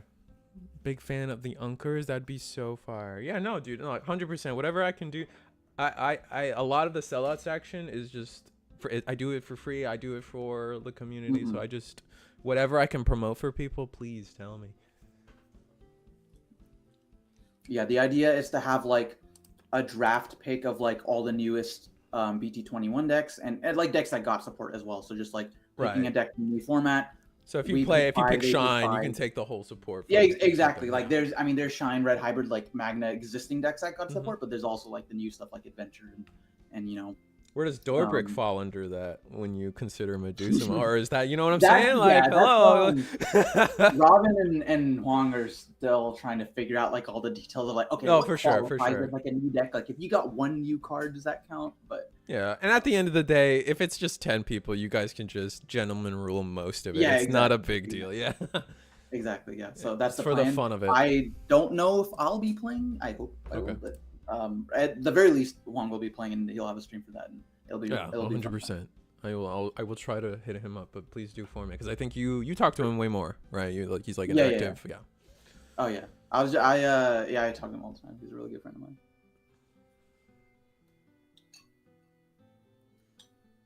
And looks like we're just gonna go into Magna. We're just I was saying, speaking of armors, this guy's going crazy. I think armor's got some neat spice going here with the BT21 stuff. I guess we didn't talk about it. The new Tamer is really interesting. Being able to just like kind of like trap card effect into another level 4, and depending on which level 4s you might have at the time, maybe it works out. But like being able to strip armor and go for free seems kind of cool. Yeah, but it's a cool. I like is that what the deck needed, right? I don't know. Yeah, I will say like the armors plus the most off of like Cool Boy and Omnimon X, as we were talking about that earlier. Because Cool Boy letting you gain the memory and draw a card off your 4 Evos and your 6 Evos, and then being able to just have Omni Omeka in your back pocket is pretty insane. Oh yeah, no, 100%. You don't get the Omeka like Kingdrasil stuff, but I've seen it been going around. Like it puts in the work. You almost completely replace Davis. Cool Boy fills out the entire gap and draws you everything, and then your Magna X, is he a Royal Knight? He is. He loses armor, but he's not. He's still a Royal Knight, I think. I'm pretty sure he's a Royal Knight. Yeah, Magna. He's not in armor because he's a Mega Vaccine. Yeah, that's the thing he loses. He loses armor, so you can't like use him for like Fire Rocket and stuff. Yeah, or like Digivolve in with Awakening. But the Cool Boy Omni X package was really, really good for the deck. And then I don't know how good the new stuff will be, but like Magna's in a good spot also, I think. Is it? When you I just feel like Magna just like completely got thrown under the bus once Oryukin and Royal Knights entered the scene. Just like, I mean, that's fair. Yeah, the premium DP removal. Oh, it was so nuts when I saw that. Looks like we got a full combo from Red Purple Imperial here. What's your take on Red Purple Imperial? How do you feel? It's in the meta. Eagle hates the deck. Eagle thinks it's so cope and that it's actually bad. He laughs in the face at anyone ever plays it. Where are you at with it? I mean, I would say for starters, the deck is really good. Maybe I'm biased because that's what Onion played and beat me at Worlds, but I think the deck is pretty good. Oh, that means Blue Hybrid's busted. That's why. It has such strong tools. You can play off of very little memory as long as you've got your trash set up. Yeah. Like in my game against him, not to keep going back to this. Just no, go ahead. No, this is about you. I choked him to 1, and then you can go like Evo Rookie into Shadramon for the 1 cost because Wormon like reduced the cost, and then Wormon play out another Wormon, Evo that into the Shadra DNA, do your full combo, and then go fight Dragon mode, clear everything, Fighter mode, clear the last thing, trash security, Floodgate your opponent. Like the high roll is pretty insane. Yeah, but the deck also just has like a lot of tools. Like it's pretty scary. What would you say? Because I would say that like if Eagle was here, he would mention that. You know, most of the time when they're doing those plays, they give you a lot of memory, and that's what becomes like that's what ends up balancing the deck. Yeah. Right. Yeah. Whereas like they don't. I mean, I do think that's definitely the balancing factor, but I think it's just very matchup dependent. Because like, oh shit, he's playing Beel's Ace. Oh my god! Wow. Oh wait, what a Chad, dude. God, I sometimes forget that Purple has a level 7 ace now. That's crazy. Yeah. We're just gonna the only one. Armor Purge, and then lose the security. Yeah. But yeah, I was saying to like what was I saying about Imperial? Oh yeah, like, they get a lot of memory. Like, against a deck that needs to play things by effect, even if you give them like 5, right? Like I don't know, like Royal Knights, right? Like you shut off their Omni turn, they can't kill you no matter how much memory you give them. They only get 1 reduction a turn, so you don't really care that you pass them 5 or 7, as long as you were able to trash their security, you cleared their board and everything. So I think it's just matchup dependent. That's definitely the balancing factor. But then you've also got like our friend here has 3 analogs on the field, and you've also got partition. Right. You've got even if you don't want a partition, you can use the Shadramon effect to float into Wormmon. Like you've got recovery as well. So, what do you think the correct play here is from our Magnamon X player? I'm sitting here trying to mull it over. We just detected security, so we used up our unsuspend. But like, do we try to clear this Beelzemon? Do we try to clear the Wormmon? Like, what's the right play? Looking at our hand, looks like we do have Blinding Ray. I'm neither an RB player or a Magnamon player. I instinctively want to say you would just punch the Beels because that's 5 free memory. And then maybe you can play off of that. Maybe get a. Ooh, we're gonna scramble? Yeah, and maybe establish like a second stack or something. Like we've got, because I think he's +3 from the Evo, and then or just Omniac. Okay, no, never mind. Oh wow! But we're still gonna partition. Oh, okay, so we choose what the worm. No, what's the right way to do this? What's the so I mean he chooses one thing to keep on the board. So like let's say he chooses Wormmon, and then the Beels gets deleted. Then he floats into the 2 guys. Then he chooses one thing to bot deck. So our opponent will still have a level 4 on field. But if you do the other way, they'll have 2 bodies on field. Like it's like you. But then we can still clear 1 with like the end of turn. Oh swing. Yeah, we're gonna swing into one of these anyway. So it's a full board clear regardless. You're right. Yeah. Oh, well, we can swing into both since now that he's gained back memory off the overflow. You just punch both. Yep, and we'll be immune for a turn as well because we did activate the Magnamon X effect. Yeah. So I mean, to answer your question about the right play, that was the right play. It still doesn't register to me that this deck has access to Omniac sometimes. No, same. I kind of like I thought we were gonna empty scramble, but yeah, no, it's just like you said, I like bringing it. Like it is cool to talk out because they could have done it the other way, and then they would have still had 1 body on board, right? And that's clearly the inferior play.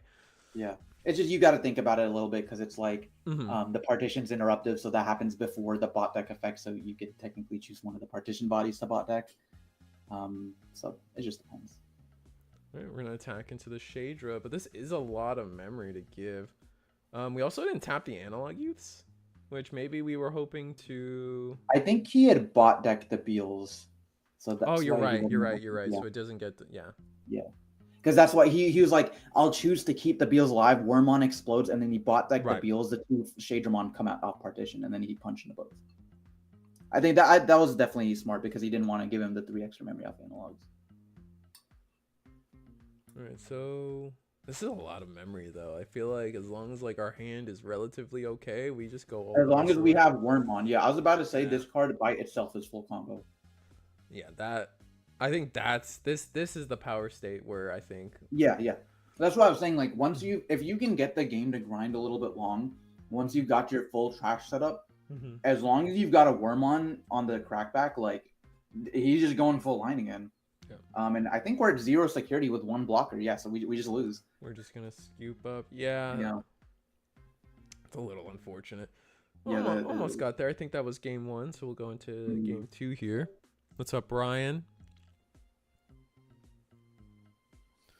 BT16 Wormmon plus Pro. Yeah, that Wormmon is crazy.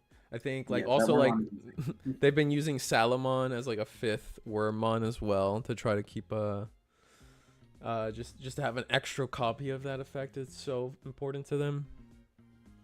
Oh, like I think set 16 Salamon. The purple yellow one, yeah, you can. It's literally the same effect except. Digivolve into free. That's funny. Yeah, I mean that effect's really strong. Yeah, especially since the whole time it's unfortunate. Like does blue doesn't have blue. How do you feel about the whole rookie Floodgate situation? I feel like, and the point I'm trying to bring up is I feel like now that red has access to all of them, I think we need to just start accelerating the fact and getting all the colors into all of the Floodgates. I know people throw around the idea that's like, oh, red is just the Floodgate color, which I don't really think. I would not agree with that. Yeah, exactly. Yeah. I mean, I think they should just give every color, every Floodgate, make things a little bit equal. Right. Which I think they're doing a better job. Like red just got Shamanmon a set or 2 ago, bro, and purple has had Gazi since BT2.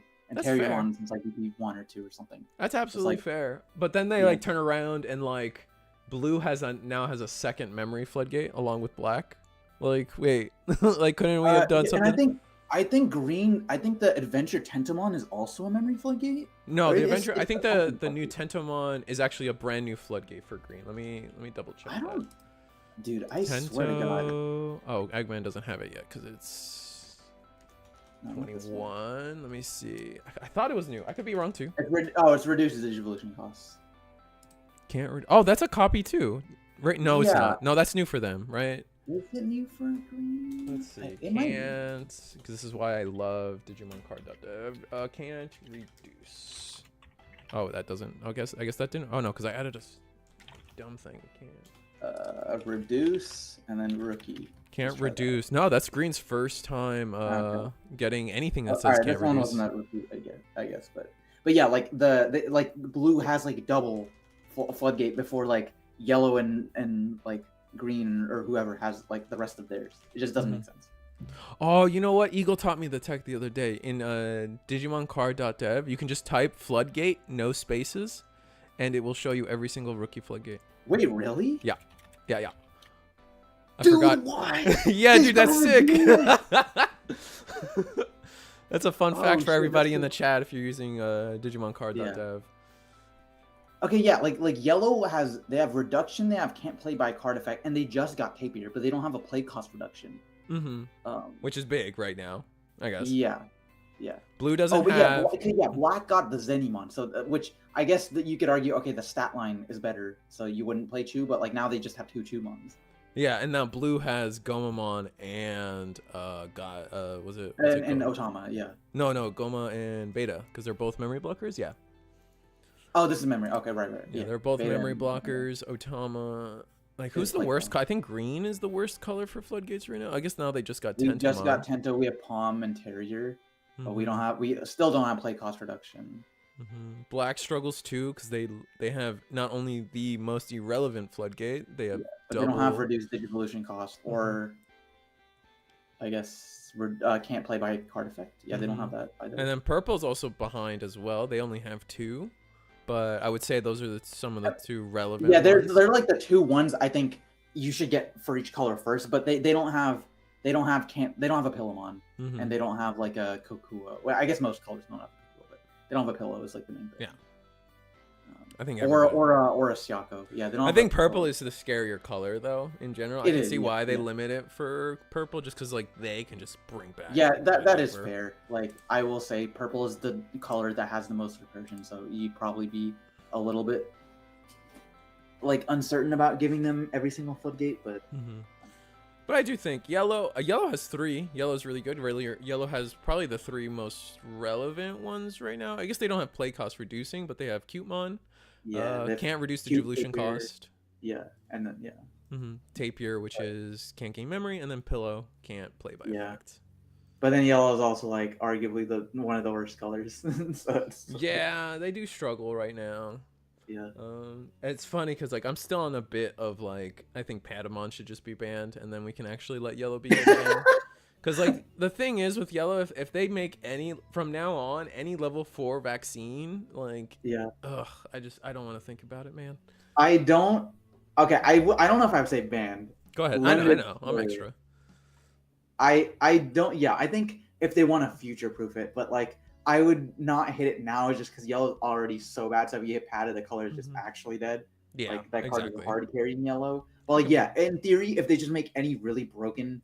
Like, I mean, you look at, like, Yellow Vaccine armor, when, like, you had, like, 4 Awakening and, like, you just played, like, Magna X, Rabbit X Turbo. You just win Magna X turn 2 every time. Yeah, exactly. It was disgusting. Yeah, exactly. And Pata helped with that a lot, but, Are you still like you bring up colors here as in like Yellow's the worst color or whatever, Yellow's struggling. Are you still in the because you played since BT1, right? Like Yeah, I've been playing since the beginning. Are you still in the mindset of like colors matter? I'm a X player, I'm a green player, I'm a blue player mentality from those days? Not anymore. Or like have we moved on? I mean, I think colors definitely matter, but less so because the game is so archetype focused a lot of times.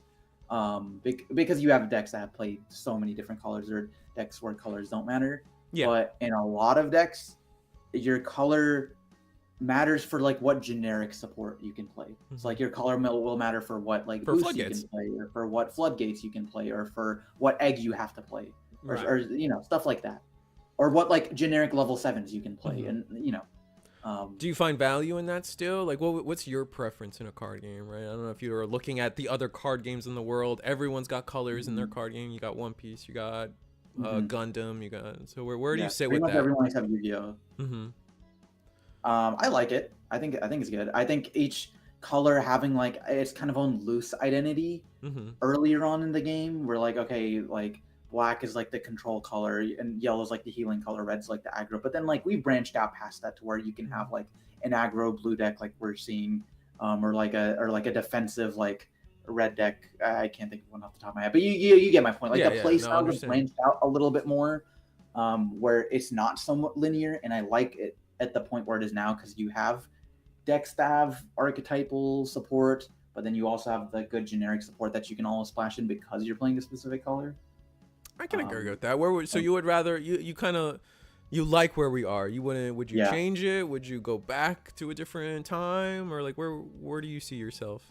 No, dude, I actually really like where Digimon is at right now. Maybe not specifically like this format, but kind of the state of the game. Like, I kind of agree. I feel that. Yeah.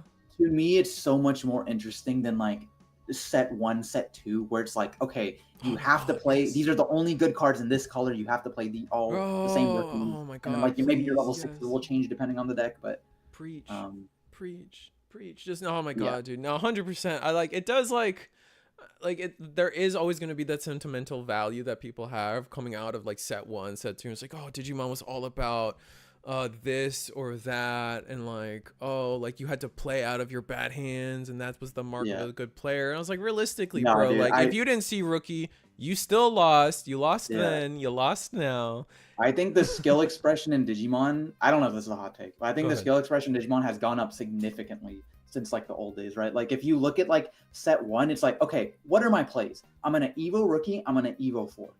Or if I break, you just, I don't know, you slam a 5 or you wait or something. But now it's like, okay, I can Evo Rookie, I could play boost, I could promote, I could not promote, I could try to dig for this card, I could swing security, or what if I hit a bomb in his security? You know, there's like so many different decisions you can micromanage. And then you have to use all of the correct effects at the same time. Like, you play purple, I draw a discard at the wrong time, right? Yeah, I think it's so much better now. I mean, I think it's much more fun. No, I'm inclined to agree that yes, I think like in terms of like where we're at in Digimon, there's a lot of good things. I'm more fearful of where we could head, like kind of like we were talking about with the Galactimon option. It was like, if you printed that on a card, what's next kind of thing. Like that scares me. I also live in a world where I'm like, I kind of hate floodgates. Like I think maybe we're trying to push ourselves a little too much into this floodgatey world where like we're just telling our opponent we can't, and that can get kind of scary, right? I don't want everybody's level 6 to say you can't do XYZ thing, right? I don't think that would be fun. I think there's definitely a way you can kind of manage that, and like Mirage, for example, was a really good example of like, this card is not okay, because once they establish the first one, it's very easy for them to establish a second one. And to out the first one, you typically have to draw cards or promote or do something that lets you search, which is exactly what they want you to do. But I think like in the form of like level 3 floodgates, I think it's generally fine, because there's a lot of outs to them across. Oh, absolutely. Yeah, I would. Like, those are more like manageable. But yeah, like if they just print another Mirage that has like a, I don't know. Right, but like now we have Valder, we have Red Purple Imperial, and then like what's next, right? I guess that's where my brain goes. It's like we're sitting here with like some pretty big floodgates now. Can't play, can't. I think can't play, can't. Unsuspend are 2 big ones, right? Can't. Yeah. And so it's like, where do we go next? Oh, can't Digivolve? I mean, we have the dragons that say you can't Digivolve, right? Like. Yeah. I mean, I will say, like, in the case of RP Imperial, right, you can pretty much only play it in that specific deck. And unless you're Digivolving over fighter mode, or dragon mode, you're paying 5 for it. So it's like less good generically So I think that sort of thing is fine. Whereas Mirage was like, you can slap this at any level blue 5 deck. Absolutely. You only need the one card. You don't need anything else with it, and it's broken by itself. And it activates itself. I think that was that was the other key part. It's like you can't even play around it, because if you play around, try like don't have a Digimon on board. Okay, now you draw your security. Yeah, they just burn your security. Which I still like. I still like the idea that blue draws so much that they force you to draw your security. I think like that is still like the most fun mechanic to me, but I do get it. Like Mirage. Yeah, I mean, I didn't have a part. Yeah, I didn't really have a problem with the mechanic itself. It's just the execution was kind of toxic. Manny Gill, I actually love where the game is right now. So many decks are viable right now. Yeah, I think we've been in an era for a bit now where like we've had multiple, like I think ever since, is it fair to say like ever since Numemon, we've been pretty diverse, where like every top 16's got at least 8 decks or so. Probably right? like at post like BT16 Nume, like every deck has been doing pretty well. Right. Or like there's a lot of different competent decks, like tier 1, tier 2 lines. So many things can top, right? And that's where you when you're see in a card game, I would think. Yeah. No, I can agree. Like I also feel the sentiment of like maybe not like this exact moment because I don't have a deck I'm passionate about or something, but like overall, like you see the game, you're like it's not that bad. I just still wish, I still wish they would find a way to fix the situation where like I didn't see rookie, I lose, guys, right? Like just like like it's just a card game RNG and you just lose, and then like I mean, I think they've done everything they can outside of there just being like a game rule about it. Like they've printed memory boost upon memory boost or trainings or whatever you want to call it. Like rookie recyclers and everything. Cards. Yeah. And then Mulligan also, like literally the only thing else they could do is just add a game rule to it, which I don't know if I'd want that, but I get it. Like it's frustrating when you just brick and you can't do anything. No, for sure. I just whatever it makes the game more competitively viable to watch, I guess. I'm a showman.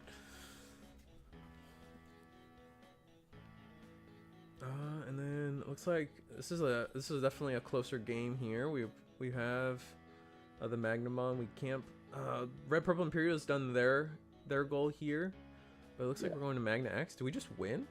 I don't think he has a way to stop this punch. And then we unsuspend and just swing for game.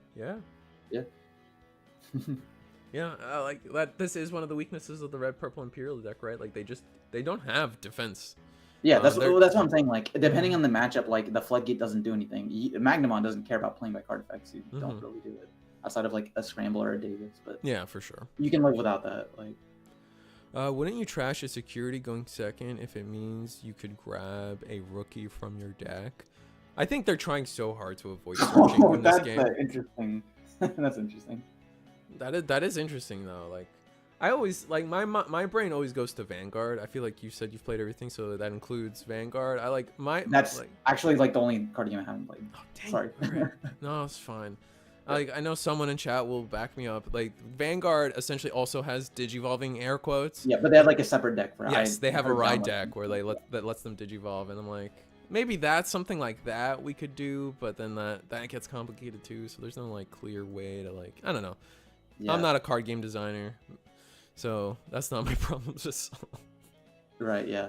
And maybe they just don't even see it as a problem. Maybe they just throw their hands up in the air. It's like, man, we gave you boosts and trainings and rookies galore. And this goes back to my point about a best of 3, because like in a tournament setting, I think if you're bricking one game, it's like unfortunate, but it'll happen, you know. Yeah. But if you got game 2 and 3 to make it up, and a best of 1, you just don't.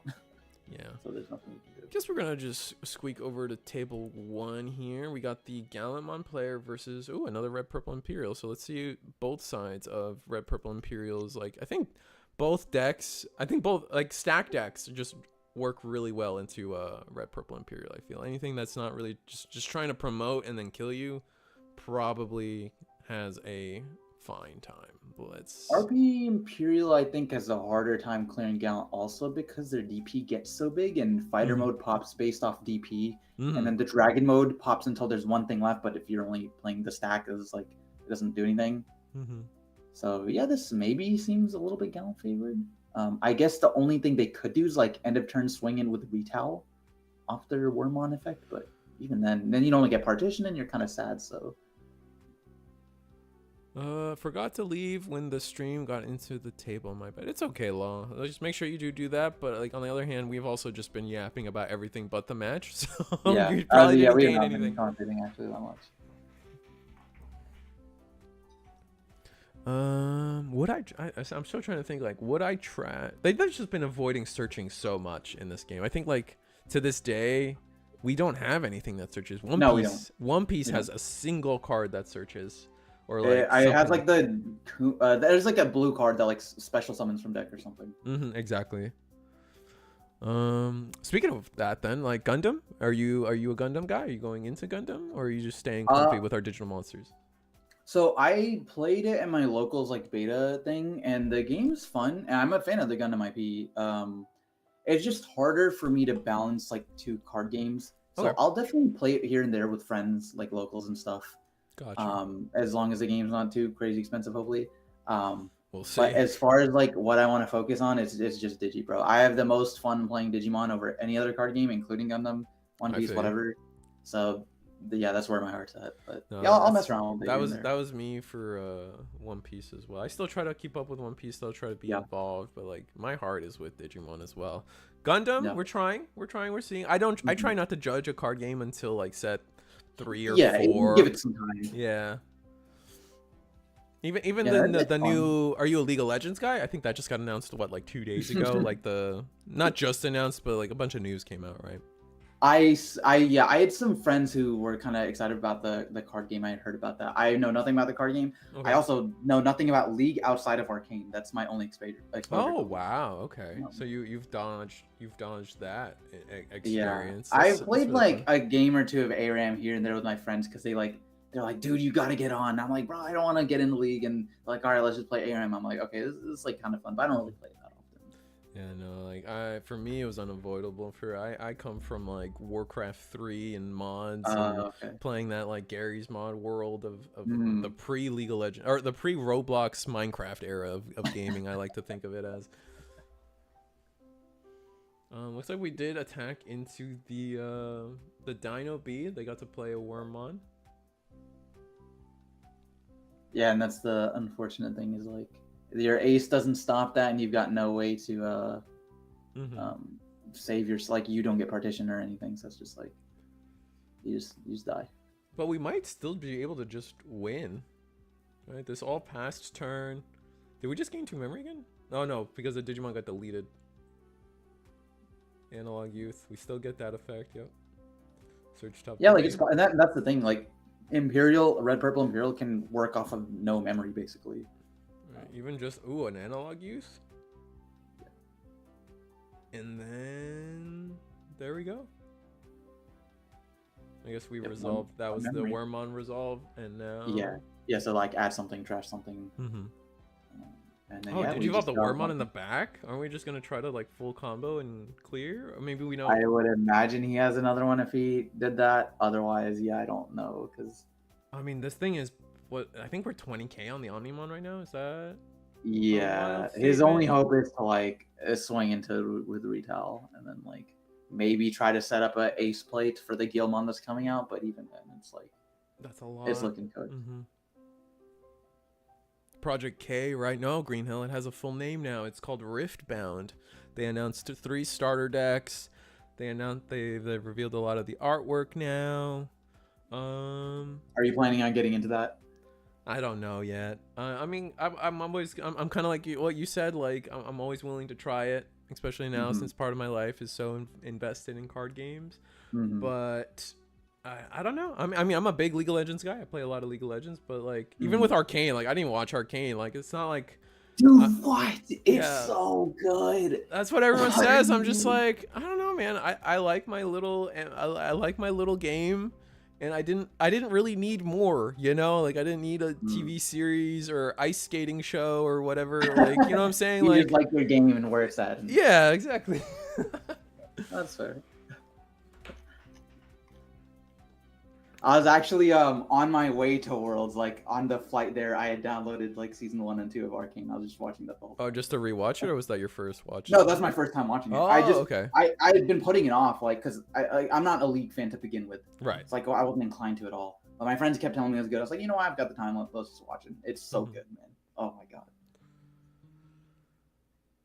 All right, so I think we end of turn DNA'd, and we're doing all this stuff. Gain 1 memory, play a Wormmon, and now we're gonna set up an ace, like you said, potentially. Yeah.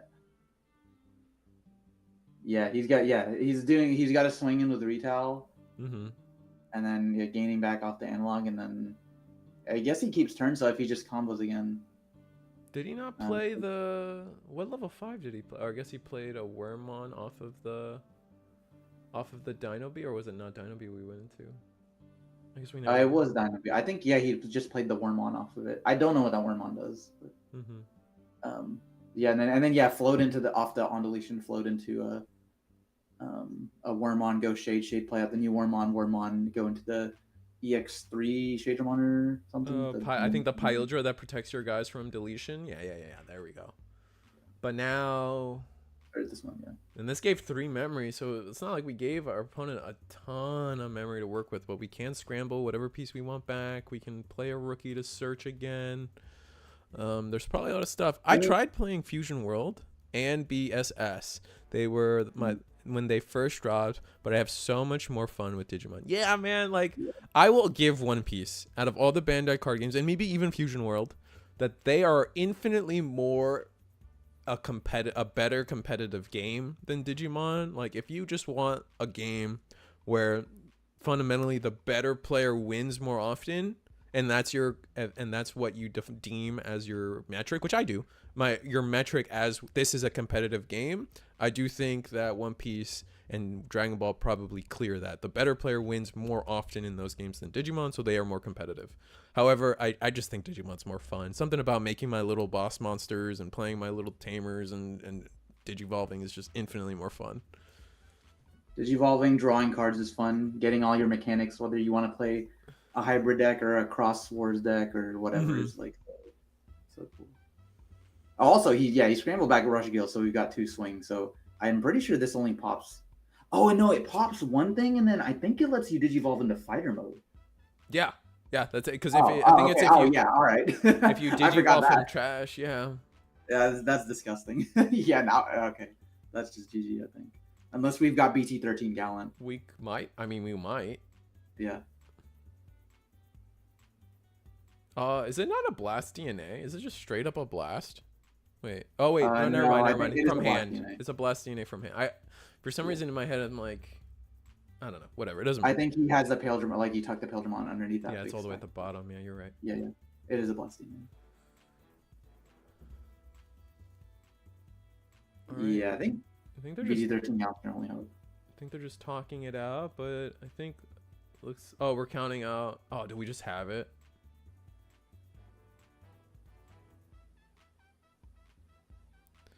I've been trying to get into One Piece, but making a decent deck is expensive too. Yeah, that's the other problem with. Oh, we do just have the Gallant. Okay, that's just it then. I don't think we. Unless we have another. Do we have another Blast DNA? Yeah, I mean. Wait, would that even stop it? Oh no, it would. It would. The dragon only pops 11k lower, so you'd have to have another fighter or in circulation. So maybe he has it in trash. Can you Digivolve from trash when you do that? I wish the new EX deck wasn't like a $30 vanilla card. Oh, for One Piece. If he has like X anti plus, I know he has Gallant X because he scrambled it back. Maybe you could try doing something with that, but we're gonna pop a 6k lower, which is the Wormmon, then Gallant, and then that's gonna clear the Pale. Oh, he does.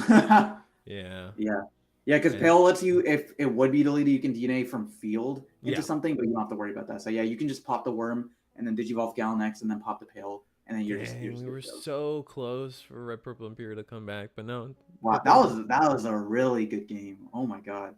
Yeah, that was pretty sick. I imagine the round is almost over off of the back of that. Let me double check. Yeah, no, I see 40s. We got 11 minutes in the round still. I wonder if they're going into a game 3. It looks like they're reporting now.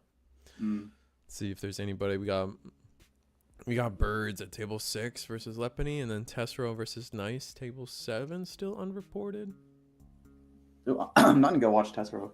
Let's go talk. Yeah, why not? Tessero has been on a Sakuyamon kick, Mr. Purple. Really? Yeah, Mr. Purple. Mr. Purple himself has been on a Sakuyamon kick instead, which is really funny to me. Oh, we're playing Demon Lords today. Oh, this matchup looks terrible. This matchup is terrible. Oh my god. There is, for the, I haven't fixed the screens yet, but it is definitely oh my goodness. It is against Royal Knights, which for them it's just Omekamon, man. Omekamon just kind of the Omekamon shenanigans that they can pull off just kind of ruin a lot. There is some back and forth trap cardy stuff, but at the end of the day, I mean, I've never seen how this matchup plays out, but I feel like Demon Lords, because you run a high Biting Crush count, you have ways to play around not only your opponent's Omni from killing you, but then also Omekamon. So I feel like you can go for game much more easily than they can. Royal Knights has game 1. This is game 2. Thank you, Tim. Okay. Yeah, thanks. That's interesting, yeah. But Royal Knights can also just have the gas like early and ramp pretty quickly, and they've got so many double swingers like Crimson Mode and OmniX, and Tessero just likes meta. I would not say that, Luke. Honestly, maybe like you could say that about a lot of people, but I really feel like that's like you cannot say that about Tessero. I also wouldn't say that about him. From everything I've known that he's played, he generally does pick decks that are he picks good decks.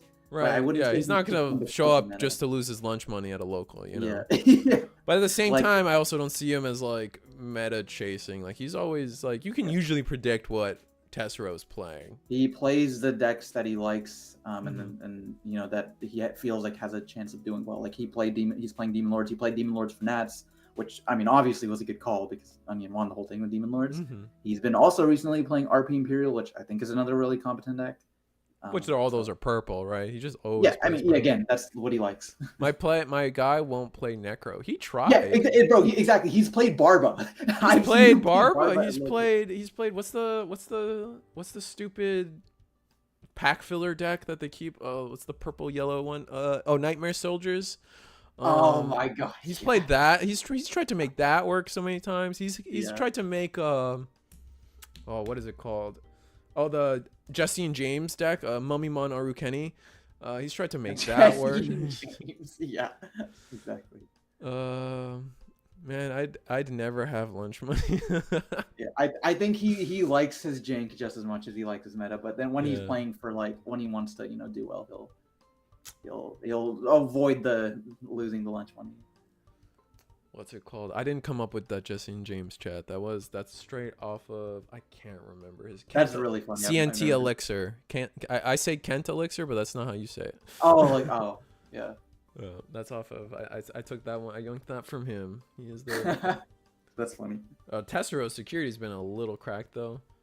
How do you feel about 7 Demon Lords going forward? I know you obviously played it in your finals at the NA to bring that up again.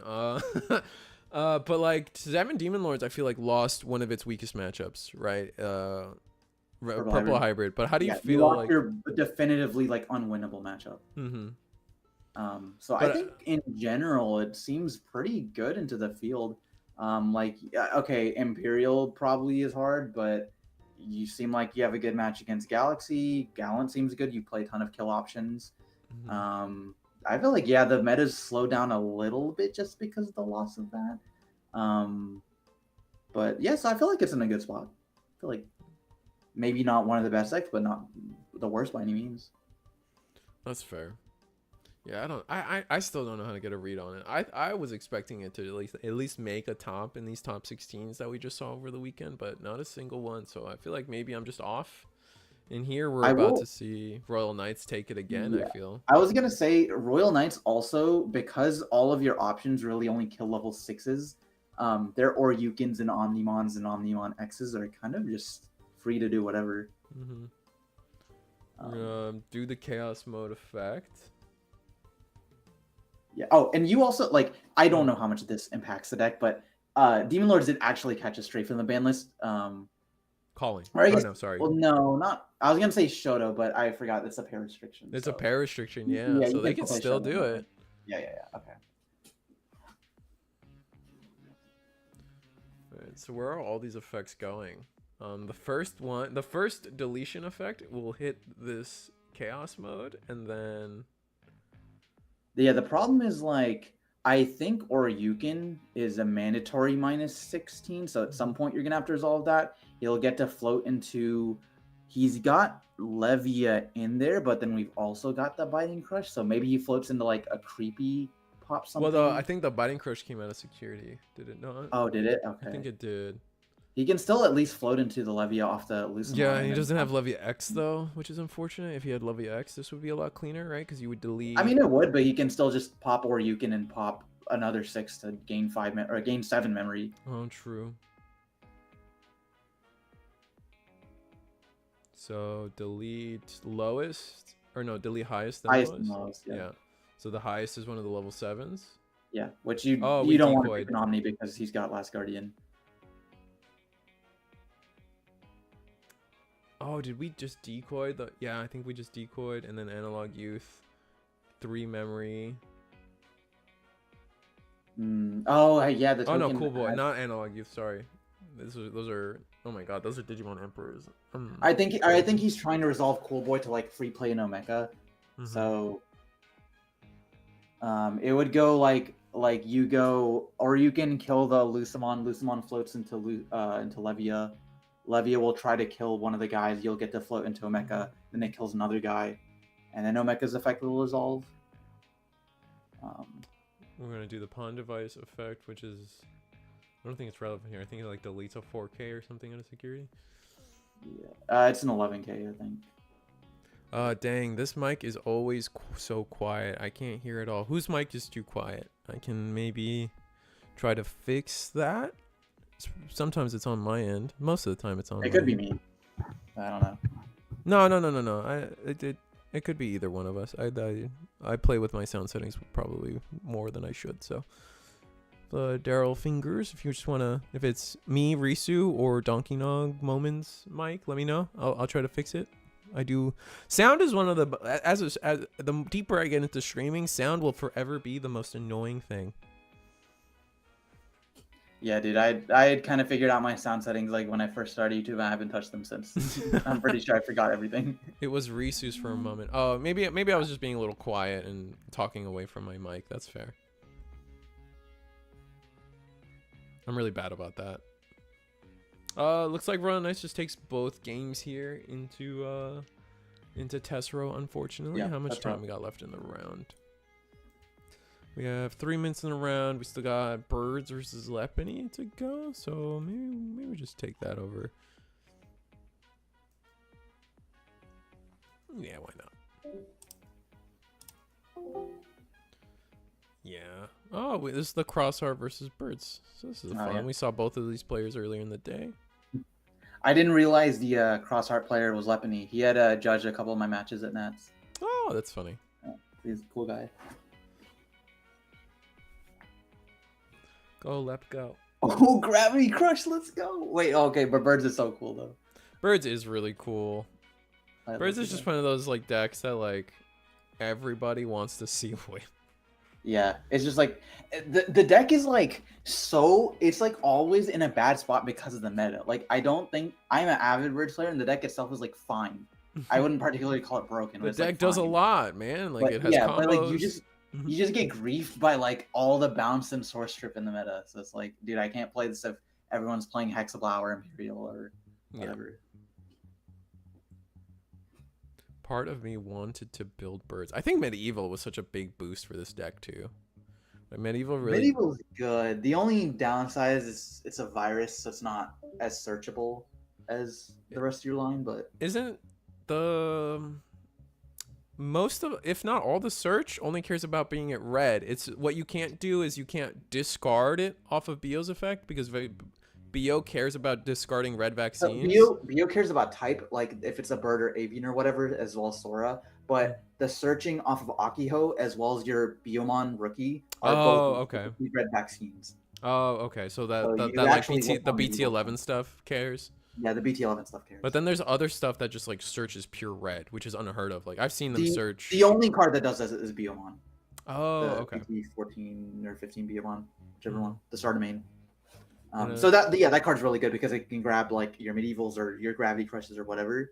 But then you do play a high count of Akiho and the reveal top 3 Biyomon. So like you actually whiff on quite a lot of non-vaccines. Oh, okay, understood.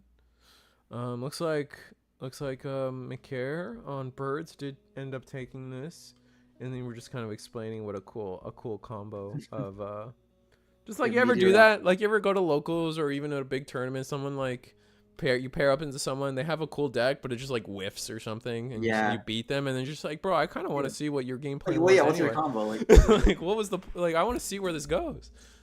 Yeah, I feel that. Yeah, exactly. No, that Meteor Rock Soul card's pretty funny in that deck. It's like your Bliss Omni. It's just a way to end out games, and then you can also get the proc off like EX6s when attacking and stuff. Doesn't matter for Bird since the tamer doesn't search it. Oh, fair enough. I will say that you guys, we're going into round 3 of our Eagle's Nest tournament, and that's every Thursday at 8 p.m. Eastern, every Monday 7:30. If you guys want more Digimon card game action, we got you here at Eagle's Nest twice a week, every week.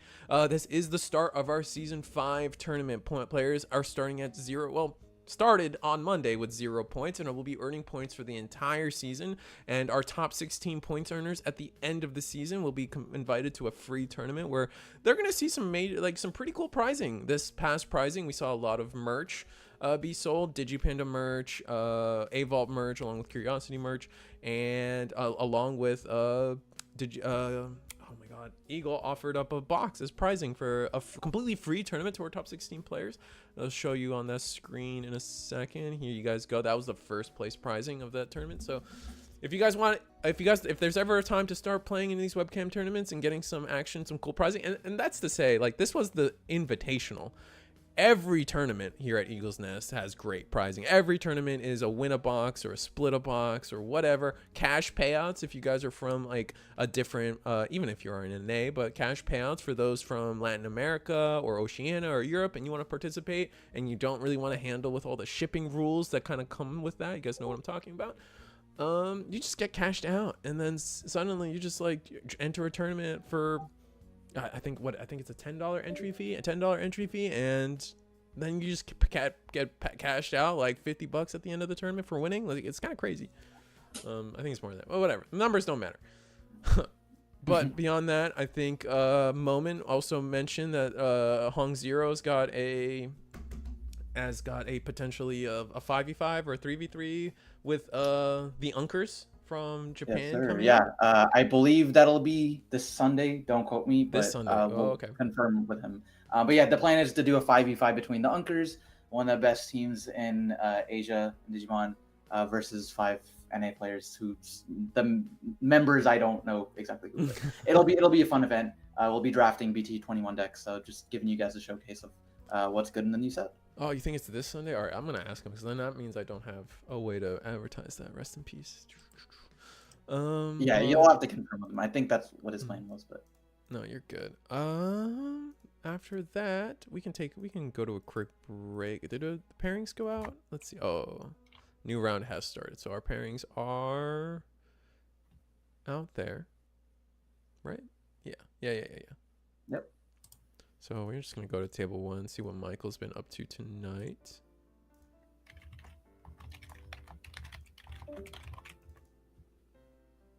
Oh, interesting landscape version of this. Let's see if there's anything else. Oh, for Digipanda merch, Digipanda went out and is coming out with merch now. He's got his playmat available on his. I linked it in the description below. That's my affiliate link, so I get a 3% kickback on anything you buy with that link. Blah blah blah. Selling out, you know how it works. But no, realistically, it's a really cool playmat. He put a lot of Easter eggs into that playmat that you probably can't even see through the little image. So it's a great playmat. And then he's got really cool sleeves in the works. I think he's revealed the Digimon sleeves, but I promise you he's got more coming down the docket. So if you guys want to, support me and Digipanda, use my link below to buy his playmat, Machine Dramon playmat. I'll get a slide eventually to show off to the world, but you guys know how we do here. We're always late. That being said, we're going into round 3. And I think we can take a quick break. I think our table 1 pairing isn't there, so I'm gonna send it to a quick break for you guys, and I'll be right back.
And we're back. I think Moment's just sitting down himself. It looks like Moment's you got a big fan in chat, by the way. I want you to know that. What is the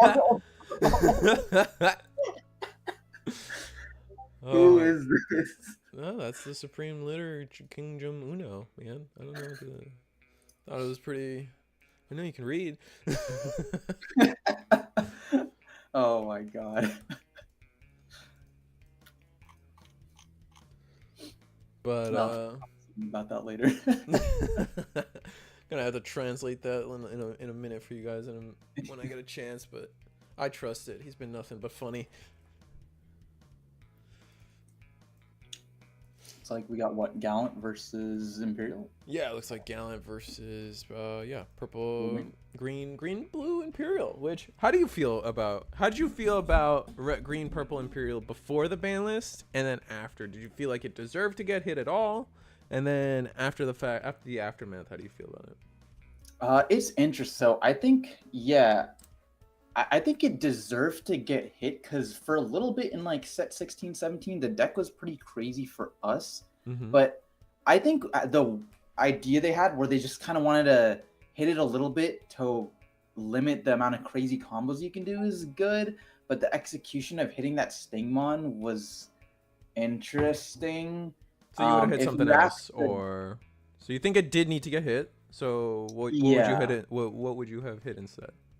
Okay, so the argument for the Digimon is like you can draw like 2 to 3 cards every single turn, and it's like the same memory efficiency as the BT12 one or whatever. So like you just limit their consistency.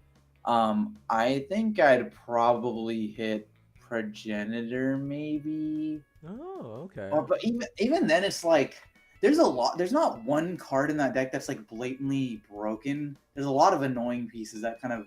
Oh, for sure, yeah. I think my kick has for a long time has been.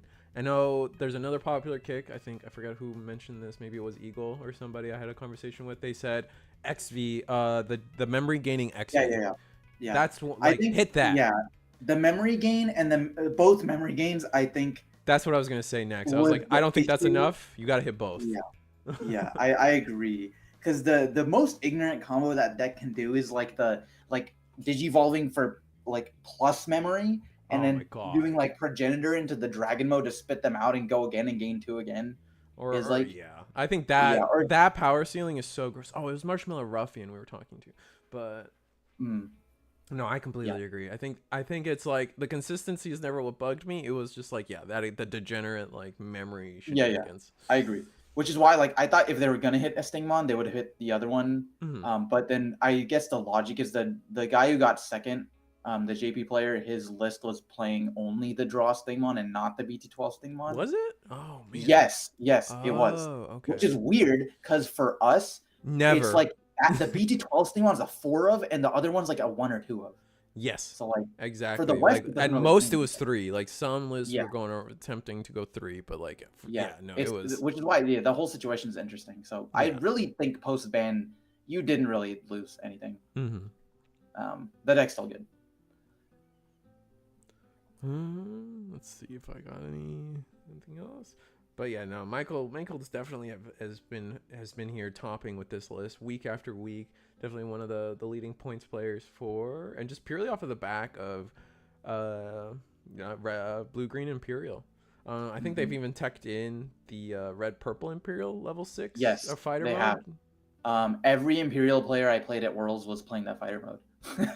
In Blue Green. What is this? Is this like proof that he washes his hands? What is that? I don't know. Is that like a napkin pack? Like what was that? Chat, help me. What was it? It was like Pikachu, but look, it looked like one of those like a pack, one of those packages where they have like sanitized hand wraps in there, or I don't even know, moist towelettes. I don't know what I'm talking about. I'm glad Michael washes his hands, everybody.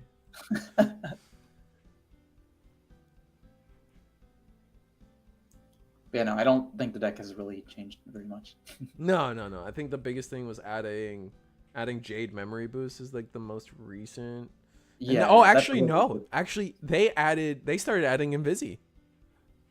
Oh shoot! Really? Right? Because like you attack, you if you know you're gonna live the swing, you attack, put the Invisi under, you go back to a level 5 that can partition anyway. So if you're gonna yeah, I was gonna say if it's a sec bomb or something, but if it's just something that's bigger than Invisi, the effect of Invisi happens before the battle. So then by the time you battle, your Paildramon with jamming. Oh right. I forgot. So it's like, I didn't think about Invisi in this deck. That's really good.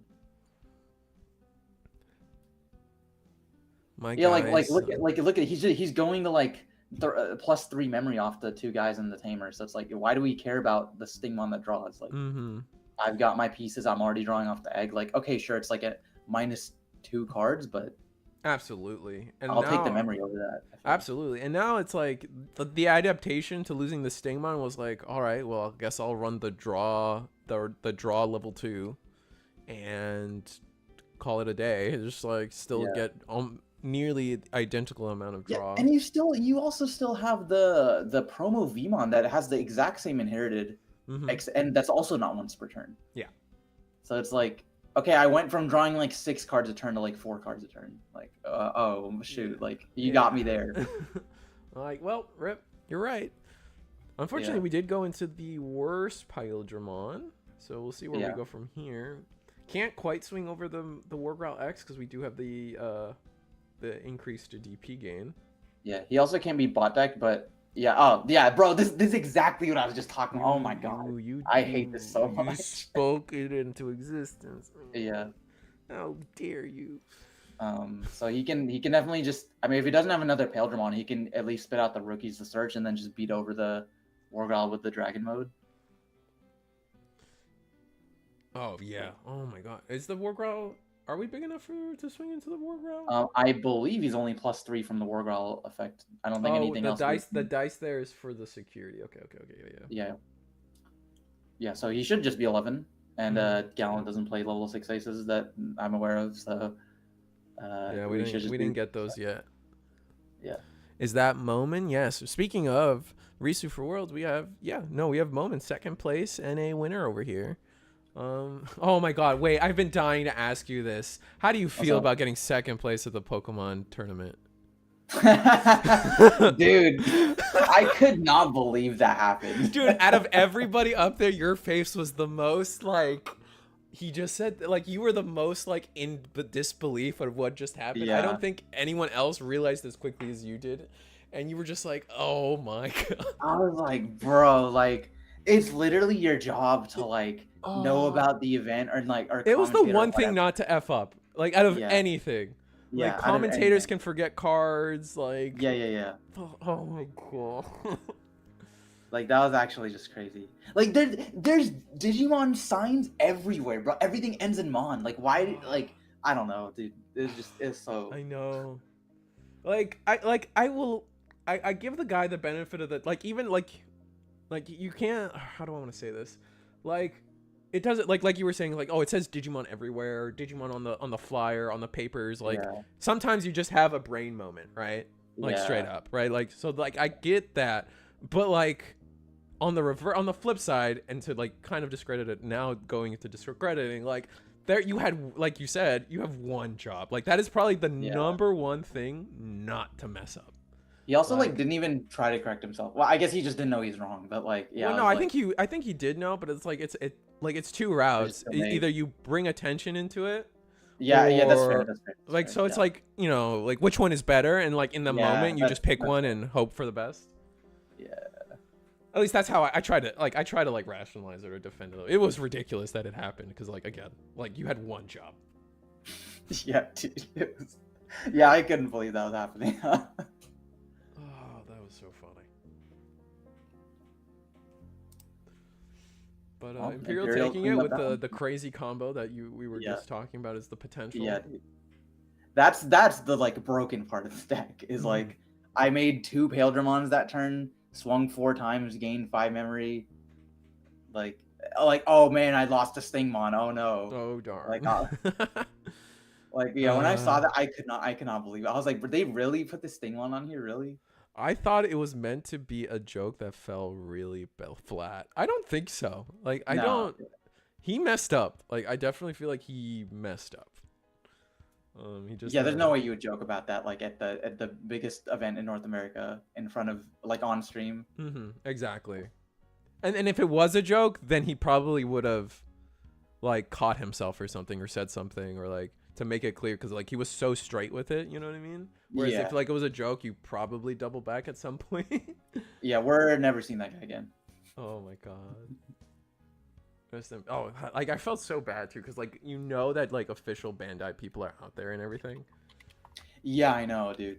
I don't know about you. Not even like Bandai people, like, who flew in from Japan, bro. Like, the producers of the game. Oh no, absolutely. Yeah. Like, I have a story. I don't know about you, but I have a story because I hung out with DigiPanda in his hotel room because he had a hotel room, blah blah, paid by Play TCG. So I hung out in basically the hotel where all the Play TCG people were in.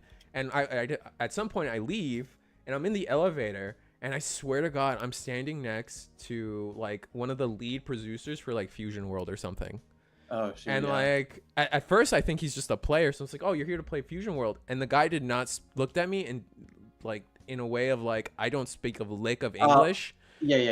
And I was like, oh, my bad. And then it all dawns on me all at once. I'm like, wait a minute. No, this guy works for Bandai, and me not speaking Japanese in this moment just cost me something. So like that day, we downloaded Duolingo, bro. I mean, they killed Duo. But no, you know what? Oh yeah, I saw that. I don't know if that has to be a marketing tactic or something. I was like, bro, what's going on? Yeah, I don't know. I heard they killed him and then I moved on. I didn't really. Yeah, that's cool though. I mean, that's interesting. How was your Nats experience overall? Like, do you prefer it over California? I don't even know where you're based in. I think you're. I'm from Texas. Oh, you're Texas. I guess it's like equal distance for me. Cali's like technically easier because I can just book a direct flight. Well, I don't remember if my flight from. I think you can get direct flight from DFW to Orlando. You definitely can, but regardless, like it was just a little bit cheaper for LA typically. Oh, okay. But other than that, Orlando was really nice. It was a good change of pace because we've done Cali like the last literally every year. Every year. Yeah. I just think it was nice to have I think Orlando was definitely like the better venue and everything. It was, oh yeah, dude, the venue was so nice. It was really good. I thought and I also having think, the food carts overall, in the venue too was sick. Whereas for California, it was like you had to either go to the subway across the street or to all those sus vendors. I don't know. No, they've definitely learned. I've said this to the Play TCG people and Zach and RoboSushi and everyone. Every time they have an event, whether it's a Nats or a Bandai Fest, it gets progressively better and better. And this Nats was for sure just the best one. It's been the best one, yeah. And honestly, I would say that about each one, yeah. Yeah, exactly. The production quality of the stream, the location of I don't everything you could do, scavenger hunts, the big pictures and big cards and things you could do for each game it was really cool. And even as a player in the tournament, it was smooth. I think it definitely benefited from the fact that maybe because Digimon's smaller than One Piece, but I think we definitely benefited from all the card games coming together in one thing, so they can kind of fill out the venue and everything. Yeah, I mean, yeah, I think again, it just took time because the last year's Nats was also the first time they had done One Piece Nats and Digimon Nats at the same time, and that was terrible. But they've definitely, with the Bandai Fest and everything, they've definitely managed to streamline it a lot more. Right. And it was a great experience this time. So yeah, no, I was super happy about this year's Nats. And then I say that, but then One Piece is so big that they got their own crazy. Did you go to the? Wait, you're not a One Piece player, but I know there was this giant One Piece day that happened with Oh, in Dallas, yeah, there was. I didn't go, no, but I had heard about it. Roque says, "Tell Moment I missed him today. They missed you, man." Oh man, I mean I don't know who that is just based off the username, but maybe it's one of my locals because my locals is usually Thursday nights. Oh, is it? My mistake. Yeah. Oh, okay. No, you're good. I could have said no, but oh, fair enough. Yeah, I wanted to. You'd be surprised. There's so many people whose locals is on Thursday. I think even I've tried to get GFG Tyler on here a few times, and his. Oh yeah. His locals also Thursday. Yeah. Yeah. Yeah, I mean, I definitely didn't like it at first, but it's kind of nice just because we usually start at 5, so we're done by 8:39 at the latest. Oh, it's not too bad. Yeah. So it's not too bad. It's 5's a little rough though, depending on normal work schedules, but yeah. There's I think we say 5, but usually we start at 5:30. Right. My locals, if we're all sharing, my locals are on Fridays. I like Friday. Fridays, that's good. That's a fun locals, bro. Yeah, this is the weekend. You don't care. Yeah, right? You can stay up. That's exactly what we do. We go to locals and then we just go to the food trucks and just start. Yeah, you're hanging out with the boys. That sounds like a good time, dude. Looks like it's Gallantmon's turn to get a really good pop off turn. Yeah, I mean he has not seen a rookie at all. He started by slamming Gallantmon. Yeah, everything's stripped, but now we can attack without having to. Oh, we have the same situation come up here where we can choose everything, delete it, and then do a few things. We can't unsuspend, unfortunately, but we probably will. Yeah, but we can still get the end of turn punch. But the Pyldramon, what's the correct way? Because the Pyldramon, you have. So if we go let's say we pop the Pale, then we get to partition, and then we bot deck one of the guys, and then punch into the other one, so he's left with one body. Versus if we have popped the Vmon, then we bot deck the Pale, then he still partition, and we still punch into the body. So it's the exact same number of bodies, but then in this way we can leave the 3 up instead of a 4. Right. So I think he's doing it correctly. That makes sense to me. So you definitely pop the Pale and then bot deck one of the guys after. partitions. Isn't it 2 tricks? Or is it only if... It is 2 checks, yeah. That didn't know if it was generic or not. Oh, I kind of wish we were 1 check now. Yeah, that's Alright, you're gonna get to play the Vmon. I guess this Vmon was hard played, so it's not getting bounced off the tamer effect. Yeah, that the last one, yeah. The one that was on field already was, yeah. Oof. Seeing both memory level 4s go to the bottom like that feels like if I'm Gallon, like I know they just have it then, and we're just yeah, you're just good. Yeah. Yeah, because we've got no defensive plays now. We have no aces, no nothing, just 2 security. So I mean, with a double swing pale, that's just game. Oh, it's the draw Stingmon. Oh shoot, yeah, so good in this scenario. Yeah. You get to draw cards. Yep. I'm gonna strip the final sources off of Omni. We can't strip the antibody. That's so funny. That's now we've gone full circle and it matters again. It's actually relevant, yeah. It's kind of cool. But swings, yeah, I mean, swing unsuspend, and we just have it. X antibody. That's the protoform, not the memory gain one. If it was the memory gain one, that would have been so hype. But I mean, he's a 3 to be fair, because he gave off the memory XV and then the 2 tamer. I was looking at the Terriermon memory. Yeah. Okay. Oh, yeah. No, he went back up to 3. Oh, that's crazy. Man, yeah, it just seemed like bad hand for rookie. This is the kind of stuff I wish like we could find a way to avoid. I know, yeah, it sucks. Like you can only do your best to mitigate it without, like I said, just adding some sort of actual rule.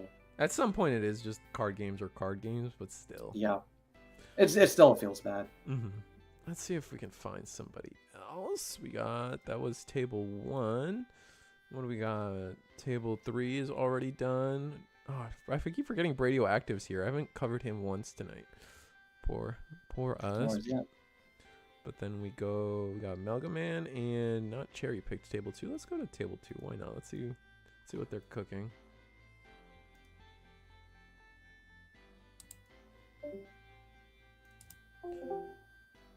Oh, looks like they're done as well. On enough.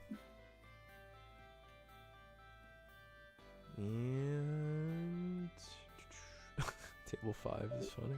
I'm not going to table 5. I will not bully.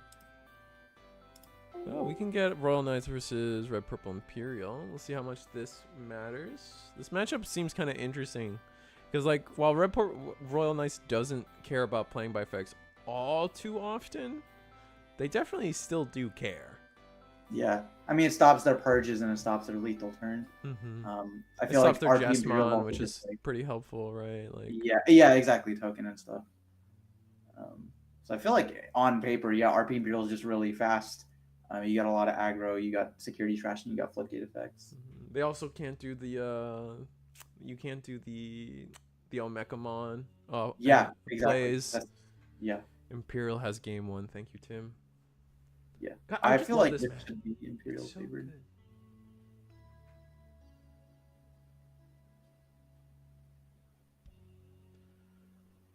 But here we are.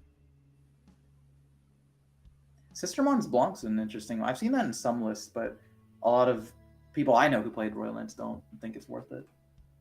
I have a hard time tracking all the Sistermons. Let's see. This is the one with Decoy, right? Yeah, it's just Decoy, and then it's like a discard 1 to draw 2. I think is the main reason you want it. It's just like a play starter, but I feel since you've got like a dedicated search card now, the Last Guardian, it's like it's kind of become irrelevant. Yeah. Yeah. The Decoy's nice. We saw it come up earlier, but fortunately not enough. Yeah, but I mean your token can also get Decoy as well. So. Funny enough, our Red Purple Imperial player has the Salamon under this Flamemon. Oh, he does. Oh, that's funny. We were just talking about that.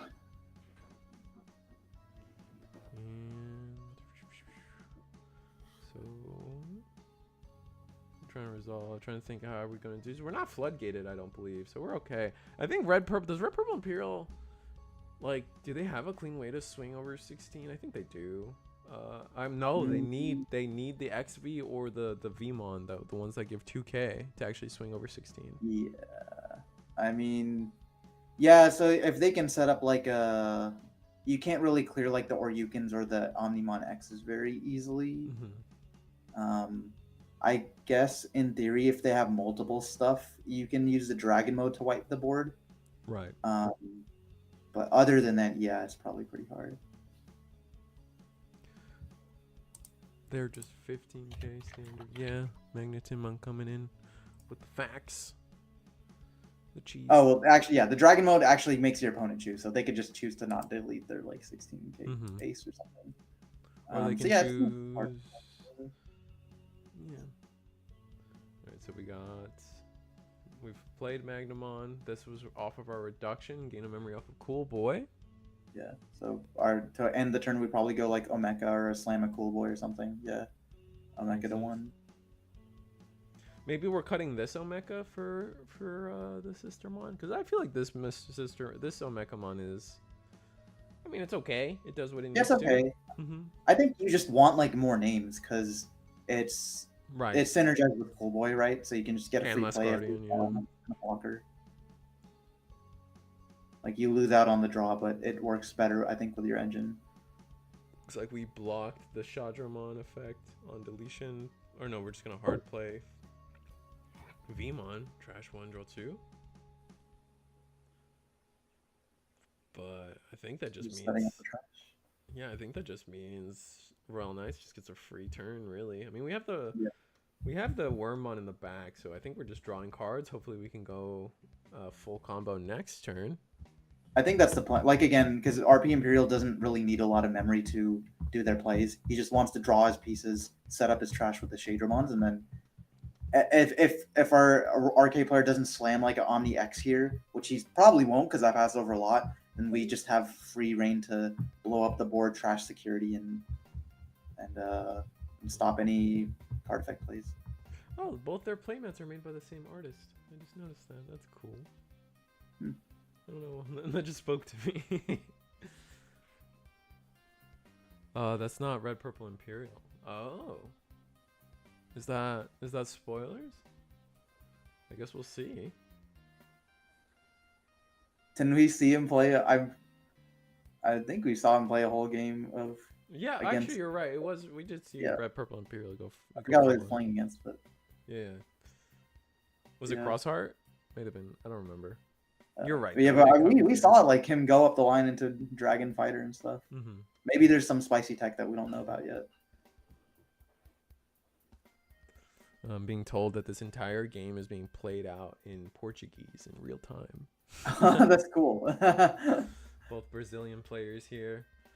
Which, really funny enough, like I mentioned it to you guys as Eagle's Nest. Like you can be from any region. You can, if you're from Oceania or Europe or even Singapore and Japan, if you feel like you can play. I mean, we're all unified now. Can we finally use Japanese cards?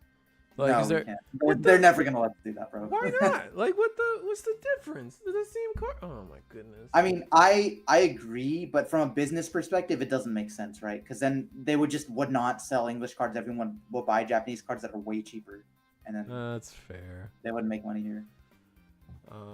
I know that like maybe Justmon fans would be happier because then they can finally use Noir. Yeah.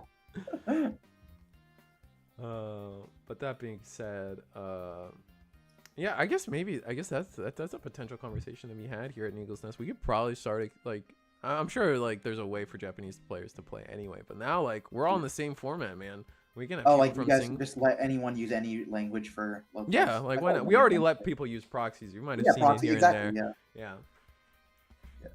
I remember way back in the day, dude, when people I don't know if you remember DigiBros, but they were like a YouTuber. I do remember like, DigiBros. Brothers from like BT1, bro. They used to hold online locals, and they would let you use Japanese cards because the game wasn't out in English yet. So you could proxy, you could use Japanese cards. I bought Japanese sets until like BT4 came out. So like I was playing Alt Force with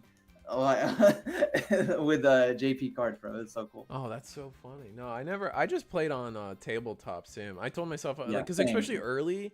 Like not only with COVID and everything, like early, like it was like really hard to get product. So I just kind of decided it's like I'll wait till BT4, and luckily by BT4, like a lot of the distribution stuff was kind of figured out. It was fixed a little bit. I mean, this was also like before we even knew the game was gonna be out in English. Like it was before it was confirmed.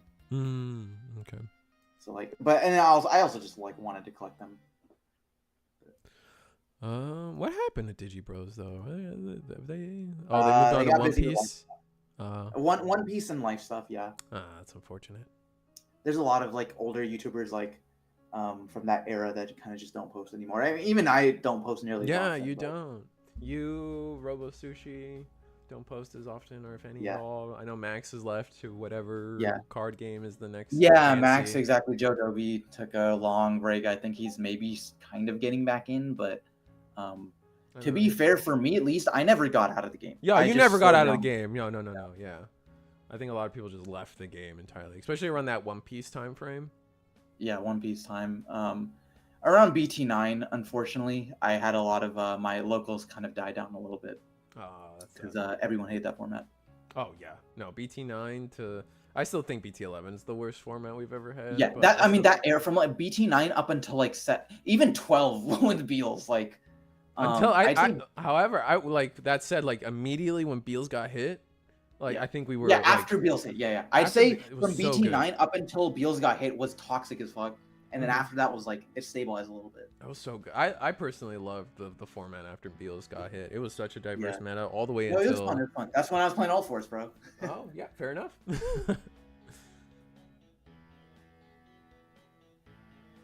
Oh, it looks like we got the full Dino. We got the full Imperial combo. Yeah, I was gonna say that since we don't have like any giant blockers to stop this, we can just go Dragon Mode, blow up the whole board. Dragon Mode, blow up the whole board, and then Fighter if we've got it, and put our opponent to like 1 or 0 security. If he's got I don't think he's got Sec Plus, but just 1 security. Yeah, I don't think he's got Sec Plus. It's double Dino B in there. Yeah. He told me he fed Fenrir to his dog. It went back. It went back to the wild with its pack. That's funny. Yeah. No, Fenrir's not. The Banlist did like unceremoniously remove Fenrir from the meta. Yeah, good. Thank God, bro. I'm so happy for that hit. I get it 100%.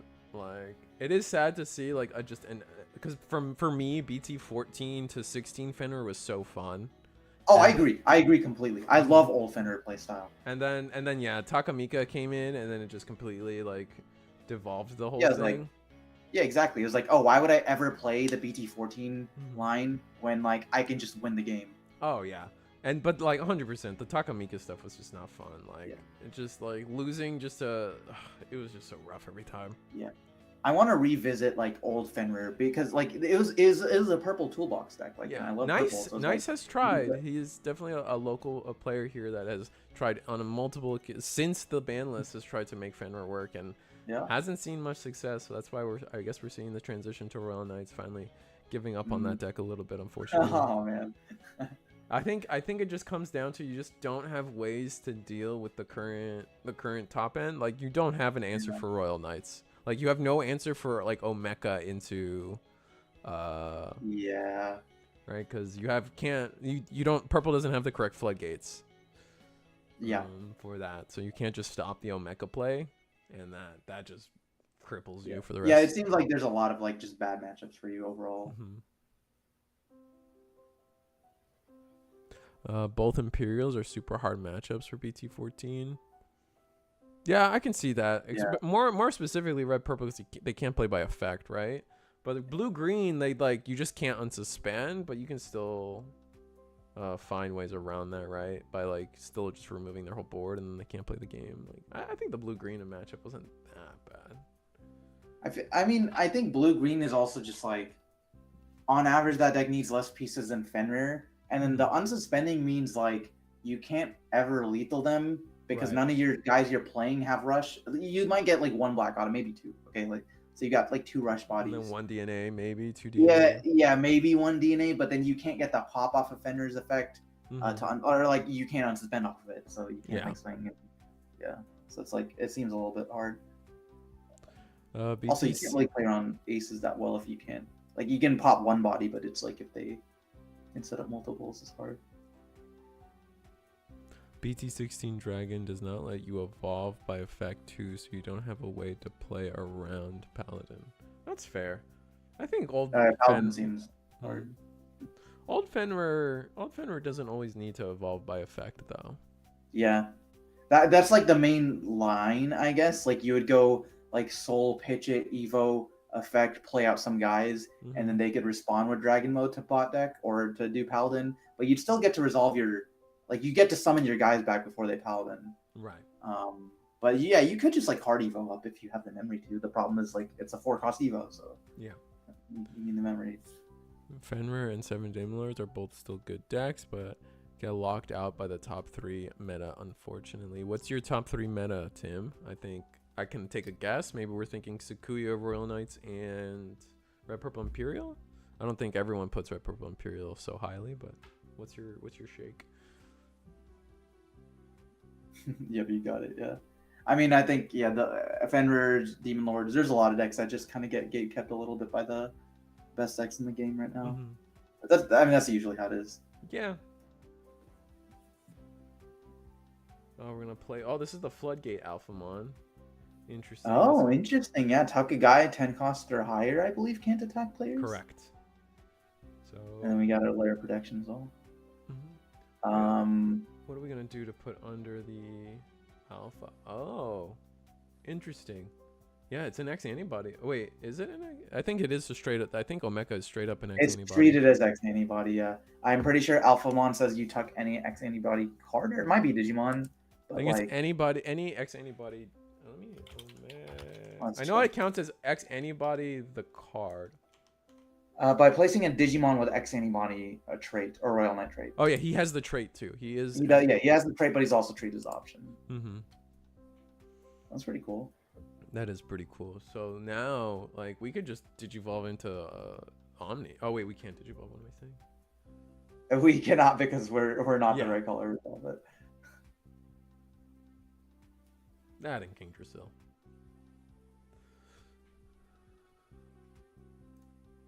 So yeah, I mean he's probably safe for a turn, but we could maybe like you could still swing with like the Dino Bees and stuff, because I don't think RK has an Omeka under there right now.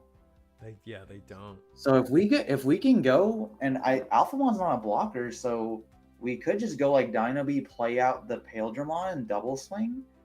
Our only response would be like just GX, but even then, if I don't know. If he's got the Just GX, but then we could respond to that with like a Dragon Mode into Fighter. Can't swing, but you can still just like, GX deletes what, the highest DP too? Which I think no, it's like lower than its DP. Oh, okay. Which is 16, so basically everything. Probably gonna be higher than. Yeah. I mean, it's gonna be higher than level 5. But yeah, I think we can just go full combo here and play out the Pale, give it rush, swing, and then see what our opponent does. Does that get us our extra check? That doesn't get us game though. That at least gets us a check. That'll draw a card off. Yeah, because we're passing turn here. Yeah, because he can't blitz with the Dragon Mode. Yeah, I was thinking if he was able to keep turn on that, then he has 2 bodies that can swing. Yeah, you're right. But we do not keep turn unless maybe Dino Bee, like, no, there's no world to kick back the memory.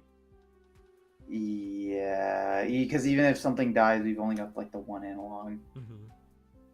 So yeah, he's not even gonna. He knows he can't. He's not gonna be able to do anything. So we're not going for game here. We're just gonna do probably the last check and then. Dude, he's got like 1 card left in deck. Oh, that's pretty crazy. Oh yeah, you're right. He's got literally 3 cards left in deck. He literally get 3 cards, yeah. 4 cards now. Yeah. Dude, I'm very happy about Levia still being relevant.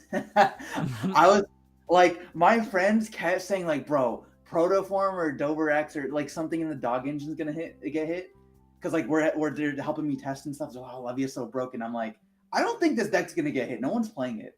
And then sure enough, it didn't get hit. And then now people are playing it. But then Lobo got hit. No one was playing Lobo. Oh yeah, you were. I was, but like realistically speaking. Yeah. No, I was a little shocked that the dog engine didn't get touched at all as well. Yeah. Just off the premise that like it just felt like we were hitting a lot. We were gonna hit a lot. We of were those, hitting like, a lot, yeah. Yeah. Which, to be fair, this is the biggest ban list we've ever had. It was a really good one. Like, Yeah. I'm not trying to discredit Bandai, but there's definitely a couple things that they need to keep in mind for next ban list. I don't think Dog Engine is gonna ever getting hit because the only deck that uses it is Leviathan, since no one believes in Lord Nightmon. Yeah, but like That's at that point, like, at some point there's gonna be popularity things, because like Japan, or like the people who are making those decisions are looking at, I think, mostly results from East Asia, right? The reason that Stingmon was hit was because the Japanese player who kept topping with it was playing that Stingmon. The reason a lot of these decks are getting hit is because people in the East are playing them, but no one over there was playing Levia. LK died after a while, so it's just like, oh, they didn't see the reason to hit it, so it just dodged. Like Mirage dodged multiple ban lists, so maybe eventually it'll get hit, but yeah. For now, it's and now we just got we're playing by effect. We're doing everything. Oh, this is just gross. Oh man, this is so many roll. This is probably some of the most roll Knights I've seen. That's 7, dude. That's a lot. I think that's every single one that you actually still run in the deck, except like Genku's not here. Genku's Lord like the Knight's only not there. Who? Lord Knight. Oh yeah, you're right. They do play Lord Knight too. I think he has most of them. Yeah, and then crazy. he could have like Omni X in hand. Like, this is like insane lethal. Like, there's no way we live through this. Yeah, no way. We don't have blockers. We don't have anything. Funny enough, dude. In JP, Lord Nightmon is more popular than Levi. You know, that the crazy thing is, nobody was playing Blue Hybrid over there. They just made that up. Like, I'm just, oh my god. Okay. I will say, I personally really, really like those 2 hits. Like, what? I agree that no one was playing those, but there are some cards that need to just be hit to future-proof, or just because they're kind of degenerate in the way they work. Say that. You lose your body. Your body dies, man. Bro, you want your body to die. You can't tell me that a 1 cost into a mega that bounces the guy, burns the security, grabs you 2 pieces back, and floats into a tamer is balanced. It does. It floats you into a tamer, so you can go back and die again. Yeah, I know, that's why it's broken. Because you just dodge your opponent's cards. You only have 4 of them. You don't have that many. It's so hard to find all those pieces, man. I mean, okay, sure. Maybe in Blue Hybrid. In Red Hybrid, you had 8. You had all right, okay. So Red Hybrid was a little different for sure. But yeah. I don't know. The future proofing thing, like, I always disagree with that take, because I'm like, I don't get to play the deck now because they might come out with something later. And mind you, everybody, the last time we got an Ancient Garurumon was BT4. So I'm going to be waiting for a bit if that's the reason. We got the new one in BT17. Well, no, I'm saying previously. Like, that was the gap, right? I mean, yeah, it was. I mean, the card was legal for that whole time, and then they realized they're power creeping these cards, so it's like the new megas are really, really insane. So then if they ever print any other ones, or not even just new ancient cards, like if they're printing Red Hybrid supports. It's only but like Blue Hybrid, it has to be. It's so strictly ancient, right? Yeah, but I mean, I don't know. It's just like no one ever liked getting like 4 checked like turn 2 or 3 by like just this random 2-cost champion. That's fair. Oh, but I still think the Red Hybrid OTK was crazy. I mean, it was pretty consistent. It was really gross. No, I definitely thought the Aguni was the wrong hit for if they wanted to stop the OTK. I think they just straight up hit the secret rare, call it a day. Oh, like the old one. Because that was what enabled the OTK, right? Like this thing has. I mean, I think that would have been fine. 5 checks. But yeah, dude. Like, there should be no way I can go swing 5 checks off a champion and then float into a Gigas per game. Like, that's ridiculous. Oh yeah, that combo is kind of crazy. Forgot about that. Yeah. So I mean, Lobomon might have died for Aguni sins, but you know. We're here. It's such a different. Oh man, it just makes me so sad because I know I'm gonna have to wait another 15-20 sets before I get another one, man. Yeah, I'm sorry, buddy. It sucks. It's okay because Royal Knights is getting more support. God damn. Yeah, I don't know how I feel about that, but people like the deck, so no, yeah, people do like the Royal Knight stuff. How do you feel about all the Liberator stuff? Like how like and just like as a centerpiece of the Digimon card game going forward. Like it seems like we're always just every set going forward is gonna have Liberator support. Mm-hmm. Yeah, I like it a lot. I mean, I'm a big fan of the novel and the manga. I think they're really good. Oh, okay. So like not only so it's cool like seeing. I mean, it's the same reason like you like the anime, right? Like it's cool seeing these characters you've watched and you enjoy the series, and then you get the card games, you can play their decks and stuff. Yeah. So just from a fun perspective, I think it's really cool. So I'm down. Like like we talked about a little bit. All the decks have been really unique in their play styles. Yeah. None of them are like egregiously broken. You could argue they should be a little bit more broken because none of them are really that None good. of them are like, oh, she's yeah, Safaga. But... like, there's so many Safaga Copers, dude, and I feel you, dude. When you get so much support and you're still just like not able to break into top 16s, it feels bad. Yeah. But on paper, like I like it a lot. Like the play styles are unique. The decks are fun. A lot of them use like older cards that haven't been relevant in a long time. Like the Rock deck plays the old Gogmamon. Oh my god! Like, and it's the best card in the deck too. Yeah, dude, it's really good. It's crazy. It's like, oh shit, Digiburst is back. Like, it's cool. No, that I'm a big so fan. Cool. I am a fan too. But like on the flip side, like I'm a fan of the Liberator stuff. Like I'm not a fan of any particular character or any particular Digimon. It's probably because there's like not a single dog among any of them. Like so, like I just like that's just not my. None of them are on theme for me. Yeah. But I do like that they're just kind of like a centerpiece. Like we just it's kind of like Yu-Gi-Oh, right? We have the anime to go with our card game now, which is really cool. But on the flip side, in terms of filling our packs and filling up our set releases, the field the digital field decks. I'm talking Nightmare Soldiers, Wind Guardians. How do you feel about all those? I notoriously hate them. I think they're all pack filler and they're single-handedly ruining blue and green and whatever color they're in for like whatever set releases for them. Yeah. I mean, I wish they were better. I think they're cool. Like again, because it's just like more like of that passive lore that's just kind of been in Digimon for a while, and there's a lot of fans of those archetypes, but they're just so bad, dude. Like, would it kill them to make a good Piedmon, man? Like, come on. Would it kill them to give the decks like 3 rookies? Like, yeah. Well, like, because like half the issue is like all their rookies are like 3 different colors or something, so you have to like you only get to play the in-tray egg, or else your rookies are just not accessible to you. And then like you don't have any kind of access to boosts and trainings, where are things that make your deck actually viable. A lot of them don't, And then it's just like what are you supposed to do? I do like the idea of like adding field spells to the game. I think a lot. I think the adventure deck is really interesting because they have 2. And like they're kind of like pseudo draw cards. Like we're seeing this like in Jedi's House and Island of Adventure, right? Exactly. Like those are draw spells, right? Like you draw your security and then you put one back. So like you just got to draw an extra card for 2 memory or whatever, with some extra effects in the long run. That's not terrible. Yeah, I mean, I just like I like the idea they're going with. I just wish the decks were better. Like I played Nightmare Soldiers at locals once.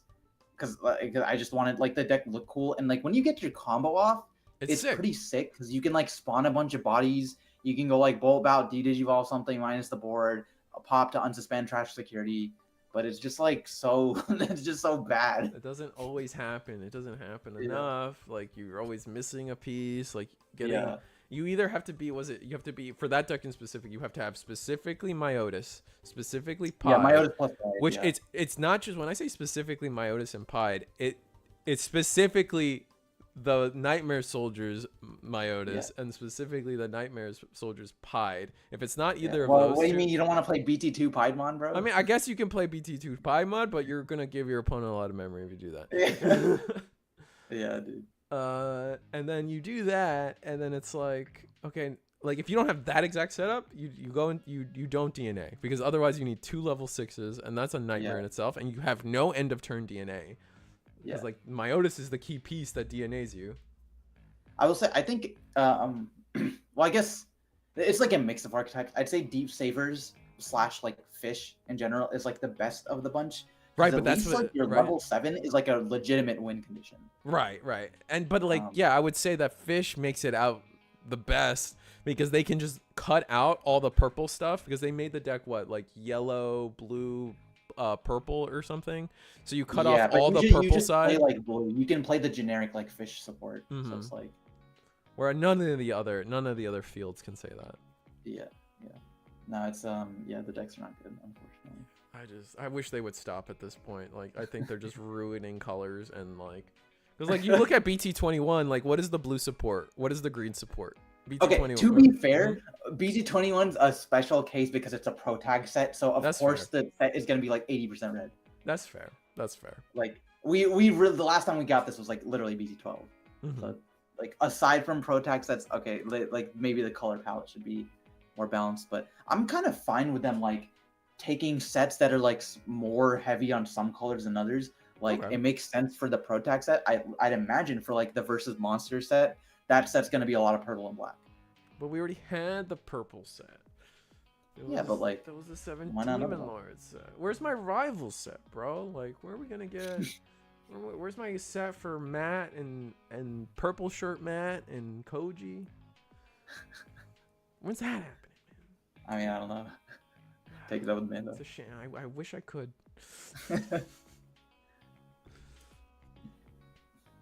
Wing Guardians is actual pack filler because they can't fit everything. It's a starting point. But like I would take that argument and then like flip it on it. Like we've had Nightmare Soldiers for a while, right? Looks like Red Purple Imperial took dogs don't deserve Rice and Digimon, bro. He's spitting facts. That's every crazy. dog as a fellow dog player, how are you saying this? Like that is okay. Well, I like the purple dogs, but those guys they're violating the Geneva Convention. That is like insane. They're getting away with some crazy crimes. That from bro. It be your own people. You got chat. You hear this guy right now? What's your deck list for that deck of yours again? I just want to start counting a few things. I'm cool with my boys dodging a list, but like we can't sit here and pretend like Melga wasn't broken, Mirage wasn't broken, Take wasn't broken. Like every one of these dog decks that show up need to get shot eventually. Well, that's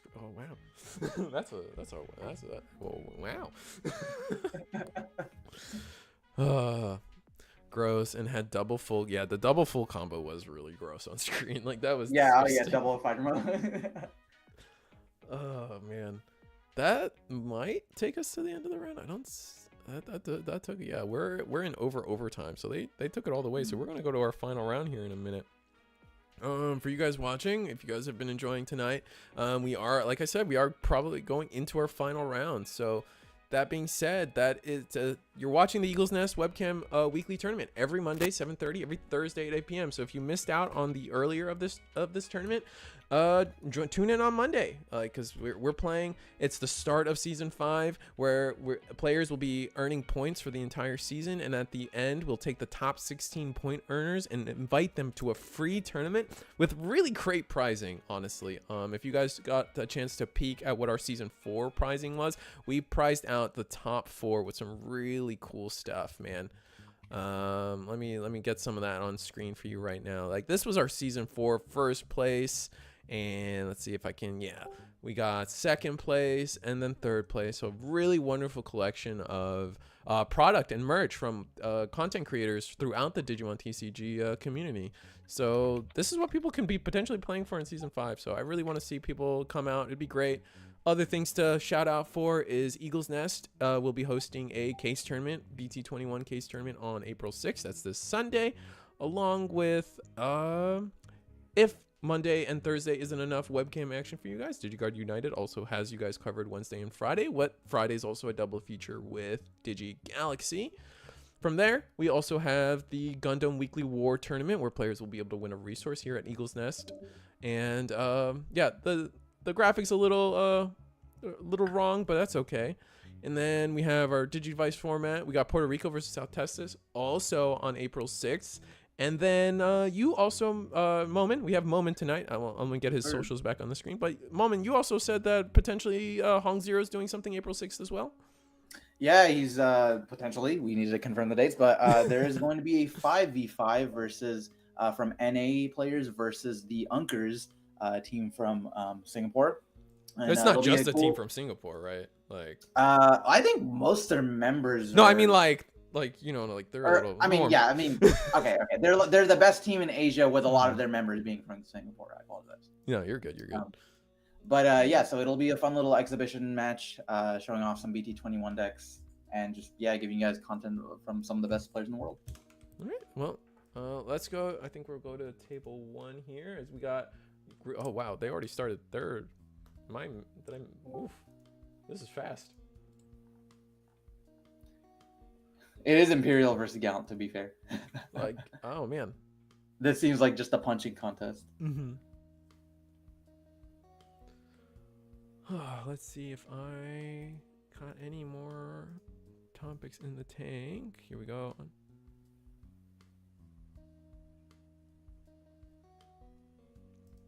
Oh, put the QR code on screen. Oh, okay, maybe I'll do that. Going back and forth on DigiPanda on how to properly sell out his merch. For you guys that don't know, in the wait, what happened? Did we already? There's no way that was it already, right? Did I miss something? Gallant left and Imperial's picking up his cards. I'm so confused. Was that round 4? Have I been around behind this whole night? I don't think so. I'm so confused. Because everyone else is playing, right? Are we done? I think we're done. I'm so confused. Maybe I missed something. Maybe that was round 4. Maybe we just had that fun. Oh no, something. I was on the wrong page. Okay. Oh, did Melgaman really win that fast? What? How did? Okay. I think something must have happened in the background. Someone might have had to go or something. So we will switch tables. And I will. Where am I at?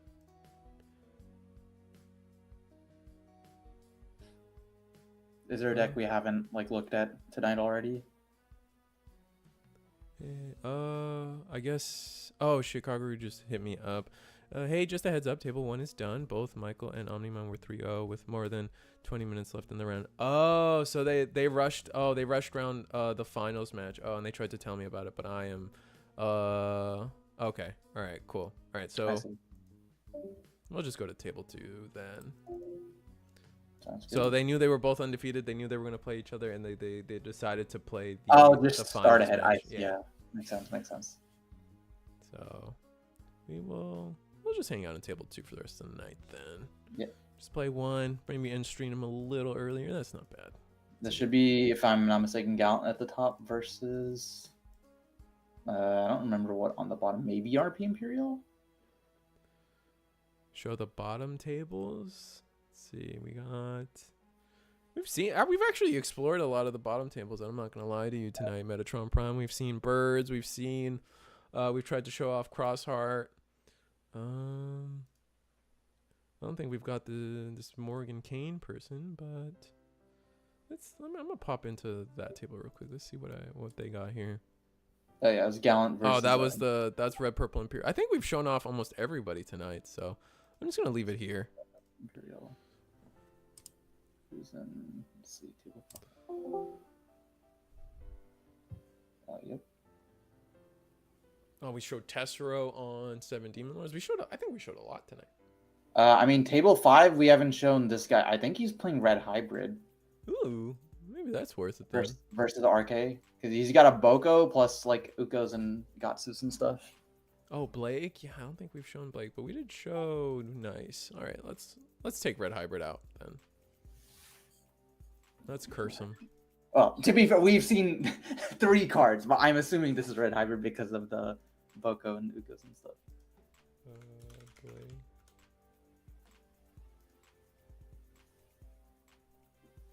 Which, if that is what it is, then you should be pretty confident into RK, I think. Yeah, especially. I mean, we're red, right? We have all the red floodgates. Oh wait, we could be.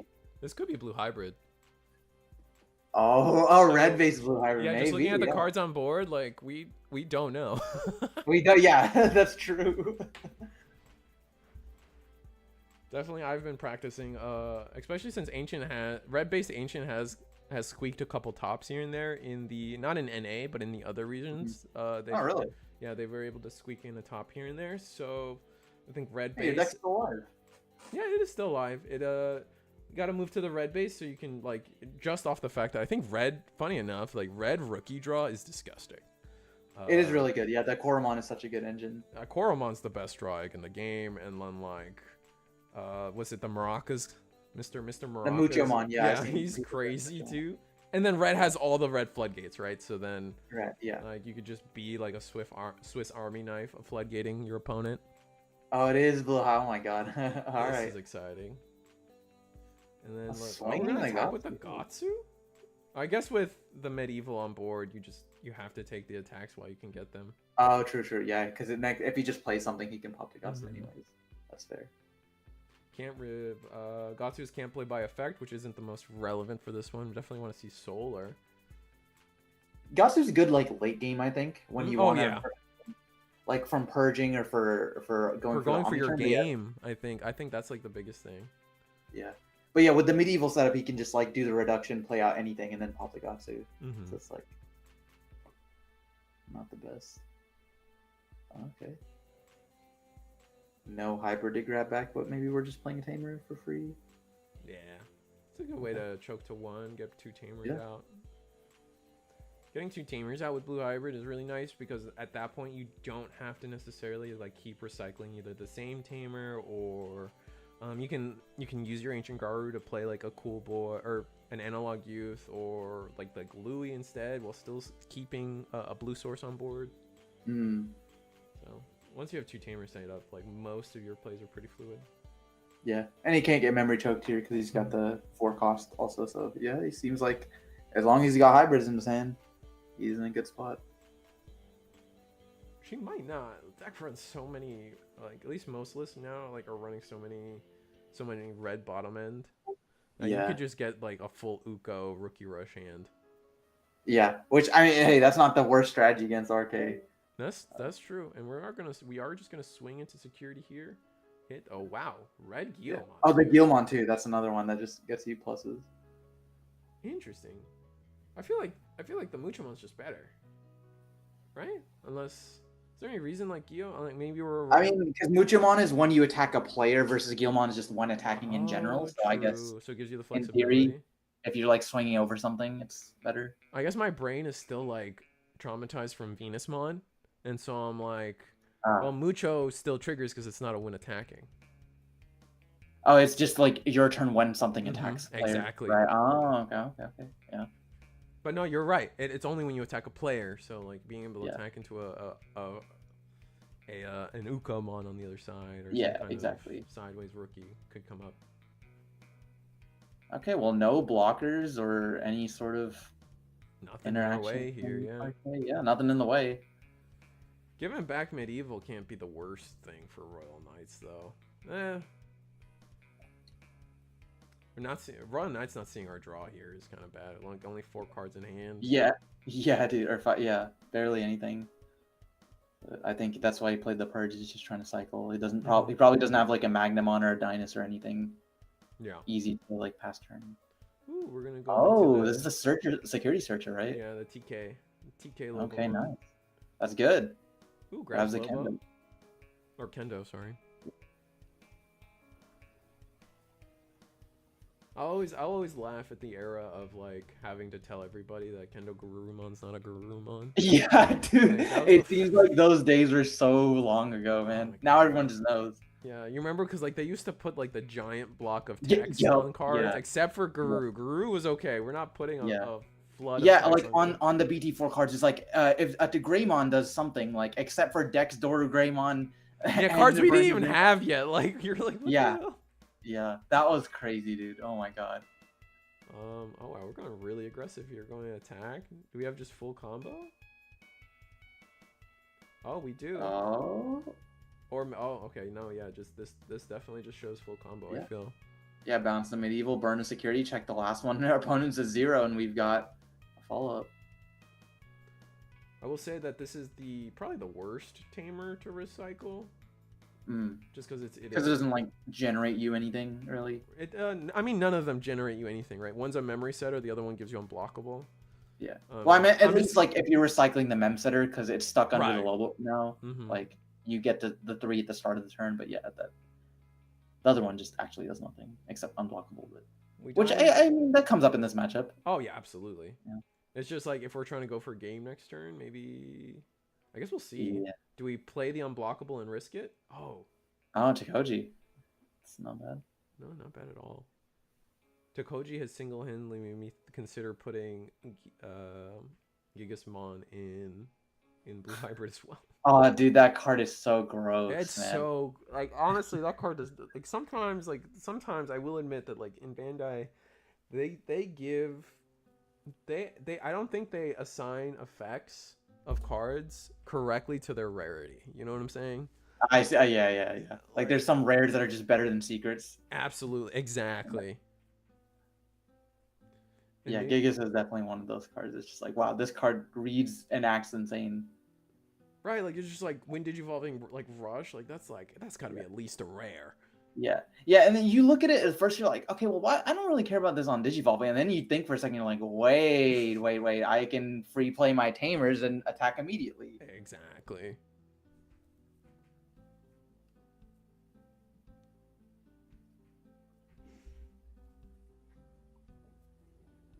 No Rookie in the back is kind of tough, so if we're able to like clear the Lobo, like maybe purge out one of those bodies, punch over it, and then set up a blocker. It's crazy that with all that draw, we didn't see one. But... Yeah, I mean that's entirely cool. Again, like he definitely doesn't have a magnet because he didn't play it earlier, so we're limited to using a purge to play out. I think we've got Jess, which doesn't work, and I can't tell what the other card is. So a Lord Knight? I think it's Lord Knight. Okay, so we could Lord Knight to at least get a redirect. This might be our only way of dying, but then if homie over here's got another ancient combo, then it just doesn't matter. Or also, I mean, I guess we don't have to worry about the unblockable now, but we're okay. Omni to pop or oh boy. Oh wow, yeah. Omni he's just going for the early Iggy. That's not honestly, yeah, I respect it. That's probably all you can do in this scenario. You might die next turn anyway, so you might as well get 5 guys and triple blocker. Yeah, I mean we have that's the pretty good. Deletion effect. Yeah. Triple That's blocker? really good. We have we also have Wind Digivolving Ace, right? Like we can still we can ace as well, yeah. So we've got blocker from Omeka, blocker from the token, or redirect, I believe, into any Royal Knight with Lord Knight, so you can redirect into like the Omni or something. Right. And then potential ace threat on Lord Knight or the Jesmon. So are we gonna tuck under the Takoji to do something? What's our play? Yeah, that's a really good response to Blue Hybrid, honestly. Yeah, because we have having the redirect is crazy. Yeah, but dude, sometimes you just gotta Omni early and tell your opponent to deal with 5 bodies. And it works. Like it works. Yeah. A lot of decks that can't deal with that. Yeah. All right, we got Kendo.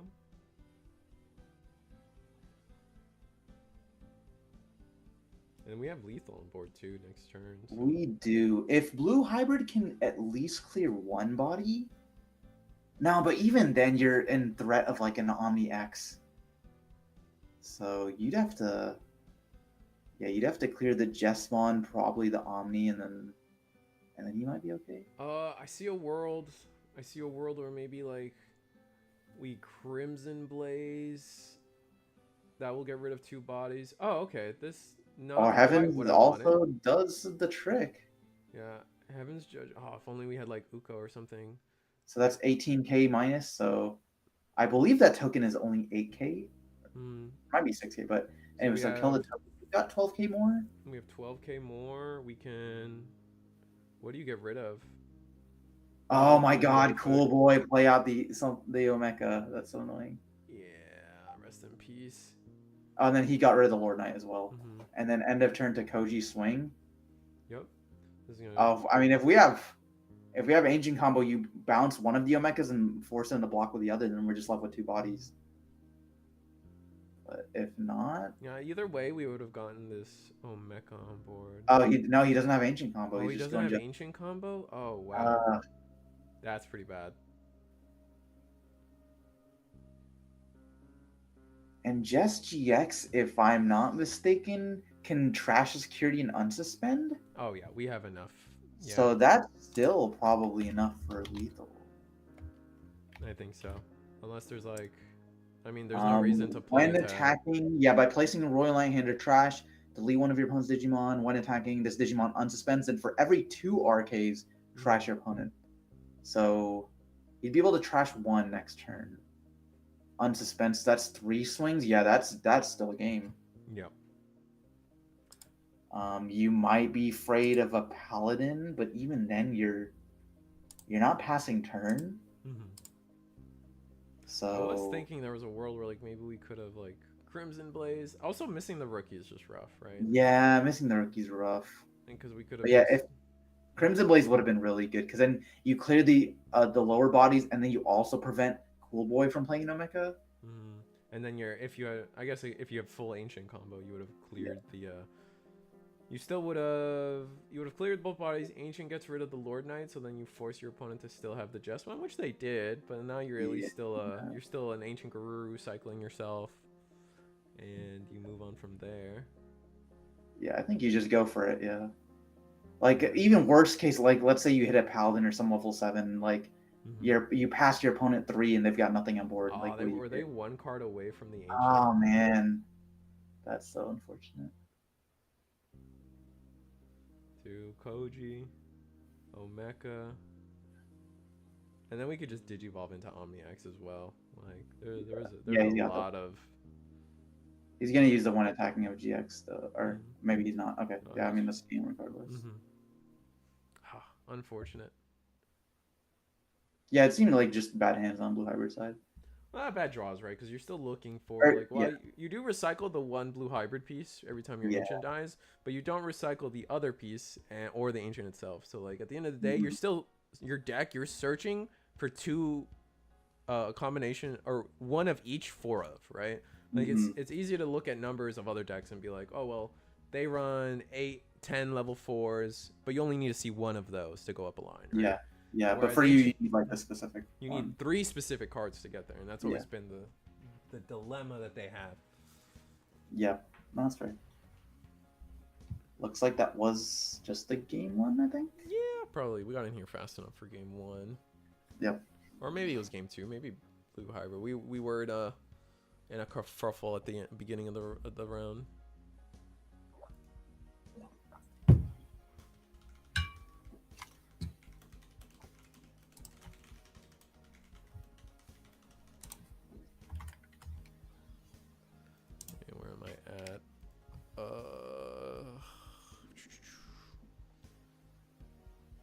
So let me double check, make sure no one's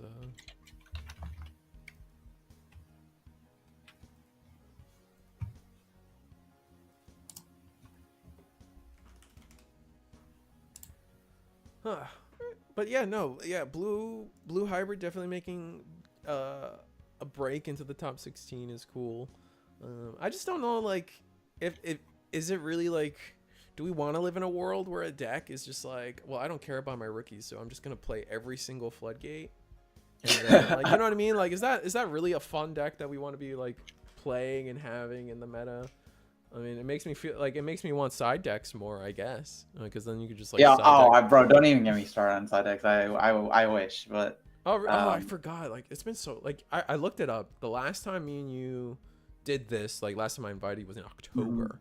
And then the last time we actually spoke was at Nats. So then, like, but like, yeah, no, I wish I did. So you played in DigiFest format? I did. Yeah, I did. Okay. And to be fair, like, I don't know the full implications of how side decks would shift the meta, because in DigiFest, it made blue hybrid like nearly tier 0, right? Right. Like, yeah. it pushed it so much ahead of the other decks. So you could argue like that's probably the reason we shouldn't, because the disparity between tier 1 and tier 2 becomes really significant. But I think that we're happens... also a completely different game now, so maybe that wouldn't be true. I think that for me, it's never... I'm never gonna argue for like... I'm never gonna like... My argument for side decking is never gonna be about...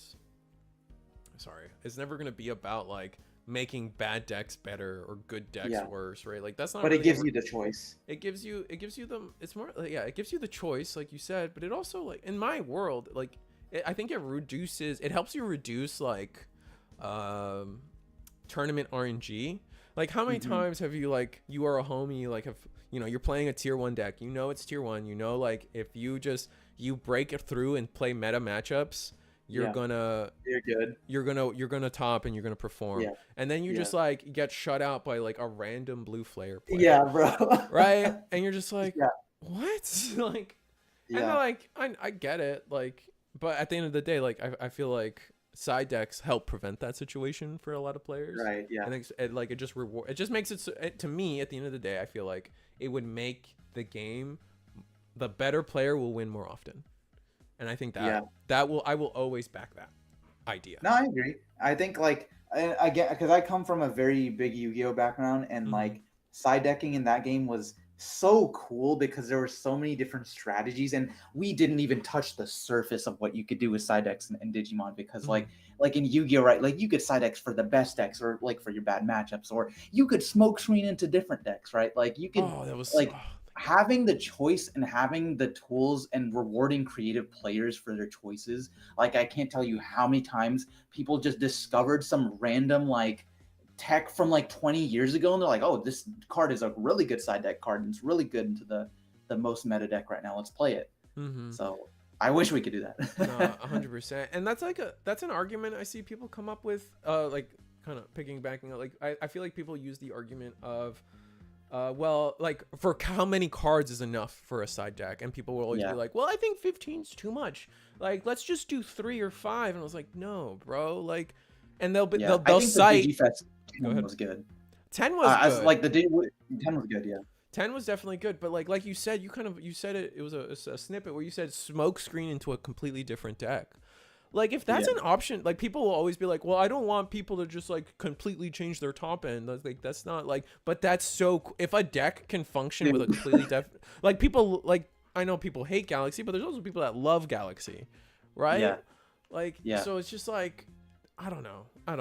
Dude, imagine you could like you could smoke screen like your eggs into like a different like base or something. Oh my god. Or like you said, your 6s or your 7s, or what options you want to play, or like, dude, I feel like thered be so much creativity. Also options too. Like, for a long time, there's been so many cards that would be that are like I always use this as an example. Like, good back in Digifest format.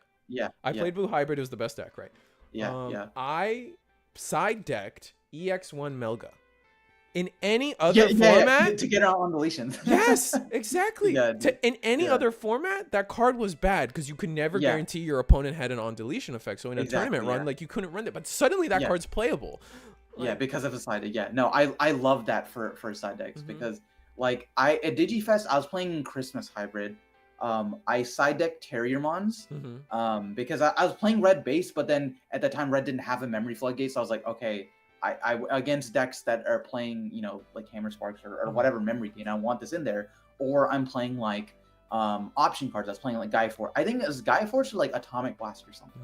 So I was like, okay, against hybrid decks this isn't good, but let me side deck this for the random like Jessmons and X Antibody like Dorogora. Like at the time. And options so like too. I can actually get rid of that stuff, you know? Yeah, options are another great example. Like, for me, like, again, I've been always a blue hybrid player. For me, like, there was like, what if I play against, like, I wanted to play Rattlestar just in case I went up against Diobora, right? But like in most matchups, Rattlestar's a bad card. But like, suddenly I'm against Jessmon, Royal Knights, or whatever. Rattlestar's sick. Throw that in there. Yeah, there were a lot of cards that just wouldn't ever see play unless they're specifically in a side deck, and I really like that. I thought it was really cool. You liked Christmas hybrid. I always felt like I called it winter mint. It mint. was so fun. It was so winter fun. mint hybrid. I felt like it was a little better for me, but that's where what is that? That was green hybrid but blue base. So blue you base? had Okay, I remember seeing that. No. Yeah, so you had access to, like you said, memory floodgate. Yeah. And then like all the blue draw back then was just the blue big stuff. Yeah. You didn't have I like Christmas because you could play Atomic Inferno, and then you still, So it's Atomic Inferno. So like the biggest issue with Christmas hybrid was that you couldn't really kill fast. But like suddenly when you give the deck Atomic Inferno, your ancient is all of a sudden like doing a piercing check, trashing a security, and hitting for 2. So like you're putting them in lethal range in like 2 turns. Right. That's fair. And the deck was also very memory efficient, so you could afford that one extra. Crimson Blaze out of security is so toxic. Yeah, that is tough. I guess it's okay. Like, we'll survive. Like, both our guys were sideways anyway. We probably weren't gonna do anything. What's the play after that? It is still Blue Hybrid's turn. Oh, Crimson Blaze in arcade. That's interesting. Maybe I guess for the mirror and stuff, and just to clear out little bodies. Yeah, but what's your red source? I guess you just hope you play. I mean, I don't know. Yeah, hope you have a Jessamon or something. I guess a lot of your knights are red, but do we just have full combo for game? It's possible. Yeah, we just have full combo. Show me combo. Or did we try to high roll? No, we got it. We got there. Bam. Yeah. Yep. Bounce burn. No mecha. Nothing. Yep. That's just game. Oh yeah. No, that was. I don't know. We were yapping too much. I didn't really see how that game played out. Looks like Royal Knights just didn't like that. That felt like Royal Knights just didn't see the right cards on the right time. And some lucky checks out of Blue Hybrid were able to see Tamers and everything out of security. Pretty strong. One of the funnier things is that deck can DNA into Valder Arm. Which deck? Valder Arm? Oh, is it?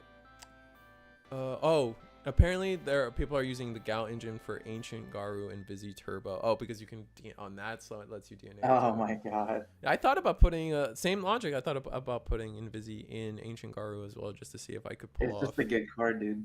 It's such a good card. Invisi is. I think Invisi is like the next. And that was my issue for a long time. Like, I get, like, you know, Mirage is a problematic on its own, sure. Like, losing your turn's never great, right? And then on top of that, Floodgate effects on level 6s. Yeah, that in combination was just, like, really toxic. Right? So, like, Floodgate effects are never fun. And everyone was like, oh, just hit Mirage, blah, blah, blah. But I was just like, I feel like a lot of people's anger towards the card came from Galaxy. And I'm like... Well, Mirage is one thing, sure, but like Galaxy is just gonna find another top end. Like, you hit Mirage, you're not gonna do what you want done, which is, you know, stop Galaxy from being what it is. I think Galaxy's like, its playstyle is really cool, and I like toolboxy decks, so I think it's cool that you can play like whatever top end you want for your meta or whatever you're feeling like you want to run with. But my problem is they're just a little bit too good at it, and that's why it's like quote unquote toxic. I don't think it's like I wouldn't call it a huge problem right now, but they should probably just like hit that Galaxy tamer. I think they just need either the two that come to my mind is like things like either the Galgamon needs to go to 1. I think multiples of that card is problematic and like 1's fine. Yeah, I agree. Or the Tamer. I feel like the ceiling of that deck being able to digivolve into level 7s for free is bad. Yeah, like, that's why I say like above everything. Like the Galgamon, I agree with your points, but the Red Tamer is ridiculous in the things that you can do. Like I've seen it generate like 9+ memory a turn because it's a memory setter, but then like you said, you can evo your 6s and 7s for free. So all of a sudden, the one downside about OmniX being a 6 cost is just out the window. Yep. And like, I mean, like, just putting this energy out there, like the last time we were evoing into level 6s or 7s for free, we got that card banned. And I'm not saying like, all right, like I think Ko and Sao like fundamentally is fine. I just think it should have been like trait locked, or it should. They did not like realize how people would abuse like the blue and red tamers. They should have trait locked them. And so I think to fix that with the red tamer, I don't know what choice restriction you'd make. You have to just like ban both those cards and like print new ones that do the exact same like thing. a promo with the exact same. Yeah. Like reprint them as a promo or something. Like do the One Piece thing. Like reprint the Sakazuki. Like yeah, exactly. Like please, just they're so ridiculous. Going into game 3 with Blue Hybrid, we got a rookie on both sides and a Cool Boy start. That's probably the best start from Cool Boy turn 1. Cool Boy or Magna is probably your ideal turn 1. Just because, like, especially with Cool Boy too, it's just like just getting draw every turn. Yeah, guaranteed that draw every single turn. They ran out of ink for the Galaxy cards. They do. Just hard play memory setter. Okay, fair enough. I'm really interested as to the logic behind the Guillemon promo here. Yeah. I gotta ask him sometime about that. Like the only thing I can think of is, like we said, just punching over little guys, but I don't know how often that comes up in a meta of Royal Knights and decks that like to hide in the back like Gallant. Well, at that point, is it the same as Muchomon? But then does Muchomon difference in Muchomon matter? It gets. Yeah. Will the tariffs increase Digimon prices again? How much will a box cost now?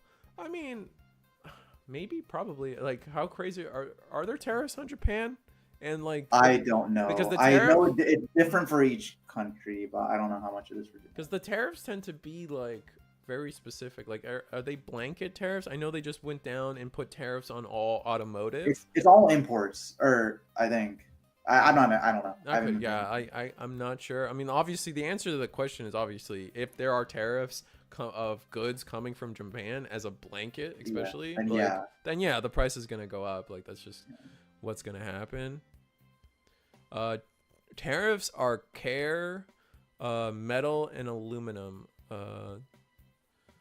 24% on what? Like, I think you did you watch. Cards should not truly be affected. Yeah, if it's only like specific like imports and like cards and like I admit ignorance. I'm not like fully following this. Yeah, I don't fucking know either. Yeah, like I'm not gonna sit here and pretend like I know.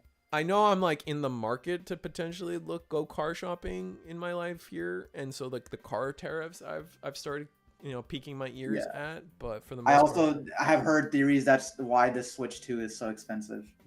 So that's the only thing that's affected me so far. How are you excited for Switch 2?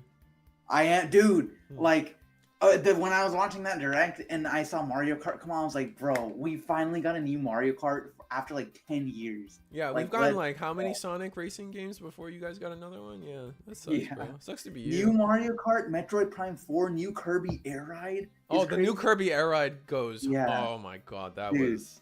And a new DK game, which I'm not the biggest DK fan, but I mean, it looks cool. New Kirby Air Ride. I saw that. It was funny because me and my friends were just playing Kirby Air Ride on Parsec or something together. And just like, man, wouldn't it be sick if the new Kirby Air Ride comes out and then literally the next day. And we were like, holy. Yeah, I'm hyped for that. I never played the original, but like, it looks really cool. No, it was really fun. I don't think it's aged well. You definitely have to go into it with like a Mario Party mentality, I would say. But other than that, it's a good game. Yeah, they gave us like Donkey Kong Odyssey, bro. This is like literally the first 3D one since 64. Oh yeah. Donkey Nog is not a big Donkey Kong fan. Okay, I played him a ton in Smash, but I like his games. But I just suck at games, so they're just way too hard for me, bro. I played the original, like the SNES ones. I played DK Country Returns and Tropical Freeze. I could not get past like the third world or something like on those two games. They're so hard. Rest in peace. Like maybe I'm just bad at platforms. I don't know, but I just have a vendetta against that, man. But the new one looks cool. Like I'm excited. Yeah, for me, like I'm on a stint with maybe it's not fair. Maybe I don't have a stint with Nintendo. I have a stint with like the Pokemon games. Like I think they're all kind of dog now. Like they are. They're all kind of bad, and they're just like how are they still so successful? Yeah, bro. Pokemon is like I love the IP, and I grew up with those games. But it's just like they're so lazy. They don't put any work into the new games, and it's like, and you can tell. Yeah. Like I would argue like Arceus was really good. Arceus was fun, and then ZA looks cool. But like the mainline games have been dog water. To me, like, it's just like they don't know how to like texture a tree to look like a tree. Bro, like, it's so crazy. And you can't tell me they're limited by the Switch's hardware because this is the same. Dude, they're not. System. No, same like literally, system. they have Breath stuff of the like Wild Xenoblade, is on that they have system. Breath of the Wild. Yeah. They have all these like really good looking games, and then it's like Pokemon. Literally, they haven't done anything in like the last 20 years to upgrade their. And it's not even just like the graphics. It's like the games take me like 5 hours to beat. Not actually, but they're like so short. They hold your hand. It's annoying. Yeah, that's fair. To switch gears, we had Digimon Con a couple weeks ago. Like, was there anything that really stood out to you for that? How do you feel about like the sim? Not a sim. I wouldn't call it a sim. I can't call it a sim. I mean, we don't know for certain, but like that's what we want to believe it is. It looks like a sim, but it's just so far a mobile app.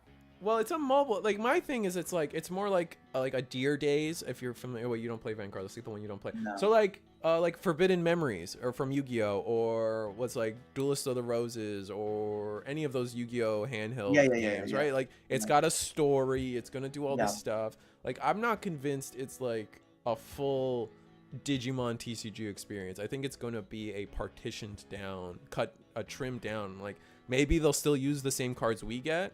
But like there might be a couple cards that are unique to the digital client, and then it's going to be a very which specific... I think they confirmed that they're doing like version exclusive, like things that aren't. Oh yeah, Digi Allies, I think they called them or something. I forget what it was. Like they showed one off that was like we hadn't seen that guy before.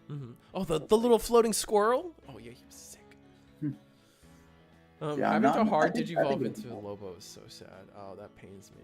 Oh, that's painful. Dude, the Xenoblade hard carries the Switch for me. Not that I don't like a lot of other Switch games, but Xenoblade is like one of my favorite game series ever, and I love that you can play all the games on the Switch. It's so great. And Zelda, of course. I love Breath of the Wild. I love Tears of the Kingdom. Really fun. They confirmed that the sim will be an accelerated game /sim. Like it's gonna give us something like 5 sets and catch up quick. Oh, okay, I see. I don't know. Like I'd imagine it's gonna be like their version of like you said, some online client for other games like Magic Gathering Arena, Master Duel, whatever. And then like they might have like unique cards here and there, but then I'd imagine they're probably gonna get caught up. My only concern is like I hope it comes to PC because like playing like RK with a fat Yigi stack or like like any deck that has more than 5 things on board is gonna be really annoying. Oh yeah, 100%. I really hope like, and most of those mobile games now are on PC, so like there's like almost no excuse. Yeah, like I pray that it'll be on PC because I'm not playing that thing on my phone, dude. Yeah, absolutely. I feel you. Master Duel style, but yeah, I guess we'll see. I have hope. I have hopes. I hope that they learned from Fusion World, because like that's the other Bandai sim right now, right? Yeah. And is that I've never played the sim. Is it not good or? The sim is good. The sim is like a perfect recreation of the game, and like it's synchronous. Like a set comes out on the sim the day it comes out in paper, right? That's cool. And it's like Pokemon. Every time you buy a pack of Fusion World, you get a code to put in the sim in the client, right? That's cool. So it's just like Pokemon. It's really sick. The problem becomes card acquisition in Fusion World is really awful. Like, cause like here, like I'll give you an example. In real world, you buy a box of Digimon. It's the same thing for Dragon Ball, so we'll just switch to just saying Digimon. You're guaranteed a secret and an alt art, right? For like for the most part, right? Yeah. That's not the case in their Fusion World sim. You're just buying packs constantly. There's no like buy 24 packs and like you're guaranteed one you are or like whatever. Exactly. That's so like people really struggle to finish their decks in Fusion World because like they don't have like their card crafting system is really bad. I don't know if you've played like if you've played Hearthstone or Shadowverse. Okay, so those games traditionally have like a card crafting system. And so like if you get too many duplicates of Agumon, you can break them down into crystals and Master Duel is the same thing. Okay, so Master Duel is the same thing. Sick.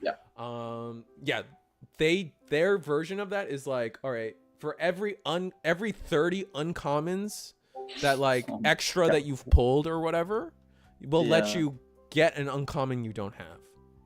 So you have to pull like 30 secret rares. Like, you know what I mean? Like the math doesn't. Yeah. The conversion is not good. Yeah, exactly. And that's Fusion World's problem. So if they can fix that, if they learn from that and move and not do that in Digimon's got a chance. But if they do that if they do the Fusion World thing, I don't know. Because to be fair, like to flip it again, Fusion World does the code packs. Every pack comes with a code for a pack for the sim. And Digimon, I don't see them suddenly shoving code packs into all our packs, right? Maybe, but I don't think so. They're gonna do that. Maybe going forward they might, but maybe. I mean, it's possible, right? It is, yeah. But we'll just have to wait and see. I'm excited though. This makes me hopeful for the game. We're getting Unification. They seem to be putting a lot of work into the game, not only on the game side, but also with Liberator and with the franchise and everything. Yeah, it's just. It makes me happy. It does make us. It definitely breaks the stigma that like One Piece is the golden child or whatever, right? Like, yeah, I think it still is, but if we're still getting support, I'm fine. Like, exactly, it makes sense that this is their biggest IP. It makes the money. Like, that's they're not fine. giving up on us, and that's all. Yeah, as long as they don't give up on us, I'm chill. Which we've already seen what that looks like now, right? Yeah. What about the anime? Like, you got any hopes for Mr. Was it Geico Geckomon and whatever Beat Break? I mean, my expectations are pretty low because the recent Digimon anime I don't think have been. I didn't like Ghost Game really at all. Okay. It started off kind of good as just like a unique monster of the week, but then it just didn't really get a plot until like the last 3 episodes, and it was getting pretty good because they finally went to the digital world, and then it just stopped and they never did anything with it. Bummer. So not a big Ghost Game fan. The Adventure remake I thought was like pretty good. It wasn't bad. Wasn't bad. I feel like they're trying to switch the tone up. Like I definitely felt like Ghost Game and Adventure 2 were very like kiddie and not like on the same. Yeah. Not as serious. I mean, yeah, right. It's like Adventure remake still had its like moments, but even then, it seems watered down a little bit.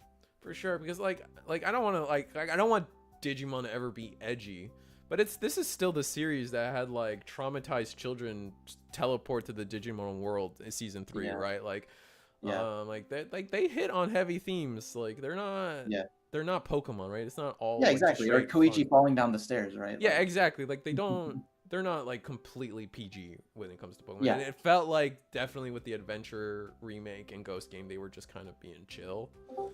And I was just like, okay, like I don't want edgy, but I don't want and then dude, don't even get me started on the Adventure 2 movie. It was so bad. Really? Okay. So to be fair, all right, like maybe you can give me some synopsis then, because for me, as someone who thinks season 2 is probably mid and would put it at like the bottom. Season 2 is okay. Yeah. I think it's lame that like, you know, like they have to DNA and they don't get their own level 5s and they don't get their own level 6s, and like only this is a failing of season 4 too. Like I admit that. But like, what? No, dude, don't even go there. Season 4 is the best season. I know, bro. Yes. However, it does suck. It has its issues. Yeah. It's my favorite season 2, though. Don't get me wrong. Of course. But like, as someone who does not like season 2, I just watched the movie and I was like, this is just more season 2. This is just season 2 in 2024 or whatever it was, right? Like they didn't they what else would they have done? They went into all their DNAs. They went into the fighter mode. We got the Digivolution sequences. Like I guess like nothing special really happened, but it was like after 20 years of not having anything, it's like this is new. Like this is the boys in what's his name? Davis and the gang one more time. Yeah. Okay, my biggest gripe, and this was one of the reasons I didn't like Try as much. But to be fair, Try was longer, so it didn't suffer from this as much. Is that they introduce like a new character who they act like is super relevant to the main cast, like Louis and Ukomon. We're not there to see Louis and Ukomon, bro. I'm there to see Davis and Ken and like the boys I grew up with. And like, yeah, we got the scenes. We got literally 5 seconds of fighter mode. Like, no paladin, no like new form, which I think people were expecting. Maybe that was a little bit too much to ask. Let me see if I can. Because I remember Magnamon X got revealed, and people were like, "Oh shit, is Magnamon X gonna be in the movie?" Let me double check with the players. Yep. Hey, did you draw when you went ancient combo? Did you draw off of the Koro? Did that trigger Ancient's bounce effect for the security as well?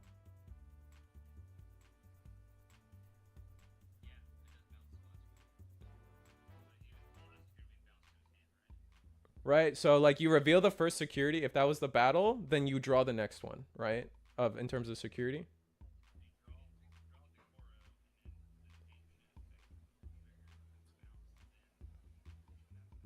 Yeah, exactly. So basically, you yeah, he should draw that security is what I'm saying. I'm pretty sure. Thank you. You're good. Anyway, muted. No, I was not even watching. Yeah, no. Sometimes that's why I appreciate chat. Yeah, no, the interaction there. So just to catch everybody up, I know we were yapping. They attacked, like a bunch of memory was spent. They attacked with the Koichi effect or the Tokoji effect, went into ancient. There was nothing to bounce. However, we do have the Koromon on board. So when we check the security, which can add the card to your hand. Exactly. So we draw the Koro makes us draw, which triggers ancient. We draw that top security. Anyway, sorry to cut you off. We're writing about season 2, the movie. No, I agree. Yeah. Like not having like I can see it as someone who wanted to see more Davis and like actually liked the season maybe. Like having the Ukomon Louis stuff was just kind of like what in the world. And also it's like also a big like DNAs yes are a big part of that series, but I feel like we also didn't get much armor love, which people love the armors too. Like I'm not saying you got to throw in a Magnamon there every single time, but I feel like it just wasn't as much Adventure 2. And then the villain was like our friend that we had met that no one cares about because he's some new character. And I don't know. It just wasn't. I just wanted something new too. Like I was expecting like, oh, maybe they'll finally go into level 6. Maybe we'll get some of that's what I'm saying. Some of the neglected armors. Like in there and stuff. Yeah, like honestly, like funny enough, like we just had that like 5-minute short come out for the Digimon from DigimonCon, right? That was so everybody lost their mind when they were showing the armors. Like everyone was like, "What?" Yeah, we saw the armors like we never seen before, right? And then it's like they're like in the digital world going on some adventure. Like that's all we needed to see, bro. Oh yeah, no, I'll give you that. It looks like Royal Knights is gonna take it another early Omni, but like early in the sense that like. We didn't play a lot of Digimon, but like we just gave our opponent 10 memory, so we're just gonna play the Omni early and go for game pretty easily here, and just Omni for game. Unfortunate. Yeah, that's the scary thing about Arcade. They can randomly just kill you pretty quickly. From a lot, right? Like they need like 3 guys underneath. You need 3 guys, especially the Oryukin, because like that's an extra 3 memory they get sometimes, especially if you have to like, oh my god, there's just so many ways that like you can choke them to 1 and they still got you. Exactly.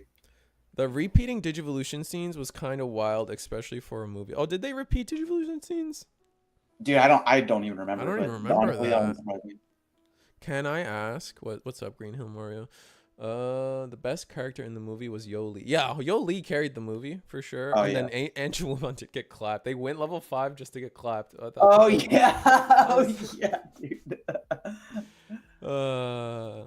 It's a good thing that the Digimon TCG doesn't have a Blue Eyes. What do you mean a Blue Eyes? Like a deck that always gets support, or? I mean, their Blue Eyes is just like Garurumon, surely. Or Greymon, right? This was the Greymon card game. I would say like they're Dark Magician's Greymon, but sure, like same thing. Same thing. Like I think that's why I'm trying to ask for like a little bit more context. Like what do we mean by that? Yeah. I don't have the same nostalgia that y'all have, and I watched all the adventure stuff in order within months, so lose focus wasn't a problem for me in the beginning. Should have gotten the other megas though. Yeah, see, that's what I was saying. Like, cause like other megas, I feel, or other megas or armors or something, I feel like would have been significant. Let's just cut it out. So I think we're wrapping up for the night. Our finals was already done. This was a backup game. Yeah. Imagine if Lou used the bat on Uka.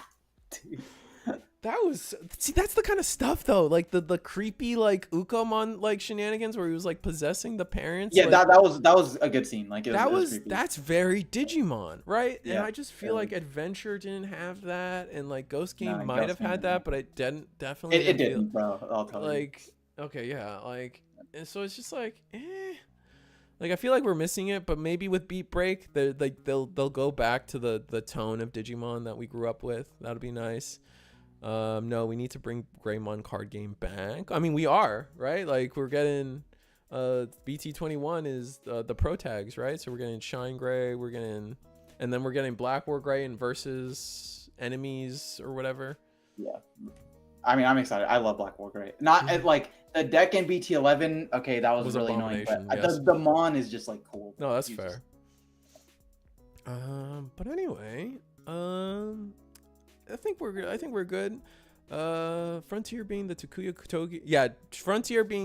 Koji show really hindered the enjoyment of 100%. Like I 100% think like season 4 is my favorite. It has flaws. Yeah. The second they go from only Takuya Koji get to do anything, like that's when the show kind of like burns out for most people. And I agree. Like I want the whole cast to perform. I want everyone to get their fusion mode. I want everyone to go level 6. Like when they became like to become Kaiser Greymon, half of you guys have to become useless. That's kind of lame. I mean, that's the thing is like Kaiser or like Emperor and like Magnaguru are so cool, and I love like the lore behind it. But yeah, it does suck when it's like, okay, we have 6 or I guess 5 at the time, right? No, 6 after they beat Cherubimon, right? It's like they have 6 tamers, and only 2 of them at any one time are actually fighting. Yeah, so it's like does Onion have a YouTube channel? Do you know, Donkey? Because I don't. Not that I know of, I don't think. I know last year's champion did have a YouTube channel. I forget. Bryce, yeah. Bryce had a YouTube channel. Has a YouTube channel. He posts here and there, but he's not too consistent. Savers is so good. I stopped after season 4. I love Savers. Savers is good. Savers is like my second favorite series. Got you. I'm a big Time Greymon Marcus fan. Yeah, no, that's fair. I like Savers because like the whole cast got to go burst mode, even though Ravemon and Rosemon are kind of half baked. I feel like they're just palette swaps. And they're still there, like they get their they at least exist.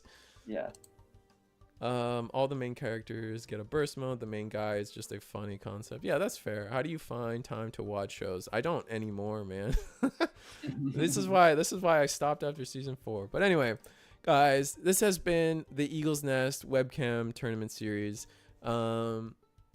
Every Monday 7:30, every Thursday at 8 p.m. You can catch it all on the YouTube or Reese of the Squirrel YouTube channel.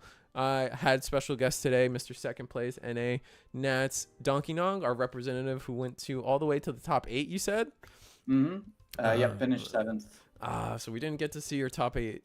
We didn't get to see your run because only top 4 was streamed. But yeah, I'm glad you had fun. I'm glad, like, going to Japan's cool. And like, what did they do for you? That like they paid for your ticket and hotel and like took care of you, or? Yeah, they paid for a ticket, hotel, and then like you got to get into the Bandai Fest, obviously. And then I mean, yeah. Aside from that, it was just like we were hanging out with. I mentioned to Risa, we hung out with East and the other world's reps, and then some people from Plague who were really chill. So it was a good time. Oh, that's so wonderful. But that being said, we also wrap up the night. Eagle's Nest has a case tournament this Sunday, April 6th. Please come out. Please check it out. Sign up so people can hit the biggest prizing possible. This is a BT21 case people are playing for. It's going to be the new set. I know a lot of people are excited for a lot of the cards. I know there's a lot of Atmon enjoyers out there that really want cards. I mean, who doesn't like their goggle heads, right? That's why we're all here. You see the Goonimon on my wall, bro? Like, come on. He's so cool. I actually need to get a Lobomon poster. I have like one Lobomon figure hidden in my wall of stuff, and that's about it. Every week, guys, we do this Monday, Thursday, but if that's not enough for you, we got Wednesday, Friday, Digi United and Digi Galaxy. And Gundam, if you guys are looking to get into the new Gundam card game here on Eagles and Reese of the Squirrel YouTube channel every Wednesday. And then Digivice format, Puerto Rico versus South Texas is also coming up April 6th. And then if you want to talk about the Hong Zero thing real quick, we can just wrap it up and say goodbye. Tentatively this weekend on Sunday, Hwang Zero is hosting a 5v5 between North American players and the Unkers, who are one of the best teams over in Asia. And it's just going to be an exhibition match showing off some BT21 decks. So we're probably going to do a draft, play with some new decks, and then it'll just be a fun showcase of some really good players. And that'll be on Hong Zero's channel, right? Yeah, he's gonna stream. He's gonna stream that. I also might stream it. No guarantees, but if you want to keep an eye out on my YouTube as well as Hong Zero's, are you gonna stream it on YouTube or Twitch? Yeah, I stream on YouTube. He streams on YouTube, but maybe Twitch. So I would just keep an eye on both. All right, keep an eye on both channels. I think that's Hong X Zero is his channel. I don't remember his actual channel. I think it's just Hong Zero. If you just Google it or like search Hong Zero Digimon, you should find it. I mean, he's the creator. He is the pioneer of the DCGO. So you guys probably, if you guys follow the sim at all, that's Hong Zero, or that's Hong technically. But also Donkey Nog's channel. I got his keywords on the screen for you guys there. So look forward to both of them. The 5v5 definitely sounds really fun. And with that said, guys, good night. It's been fun. I love having people on here. So good night. Peace. Thank you, everybody.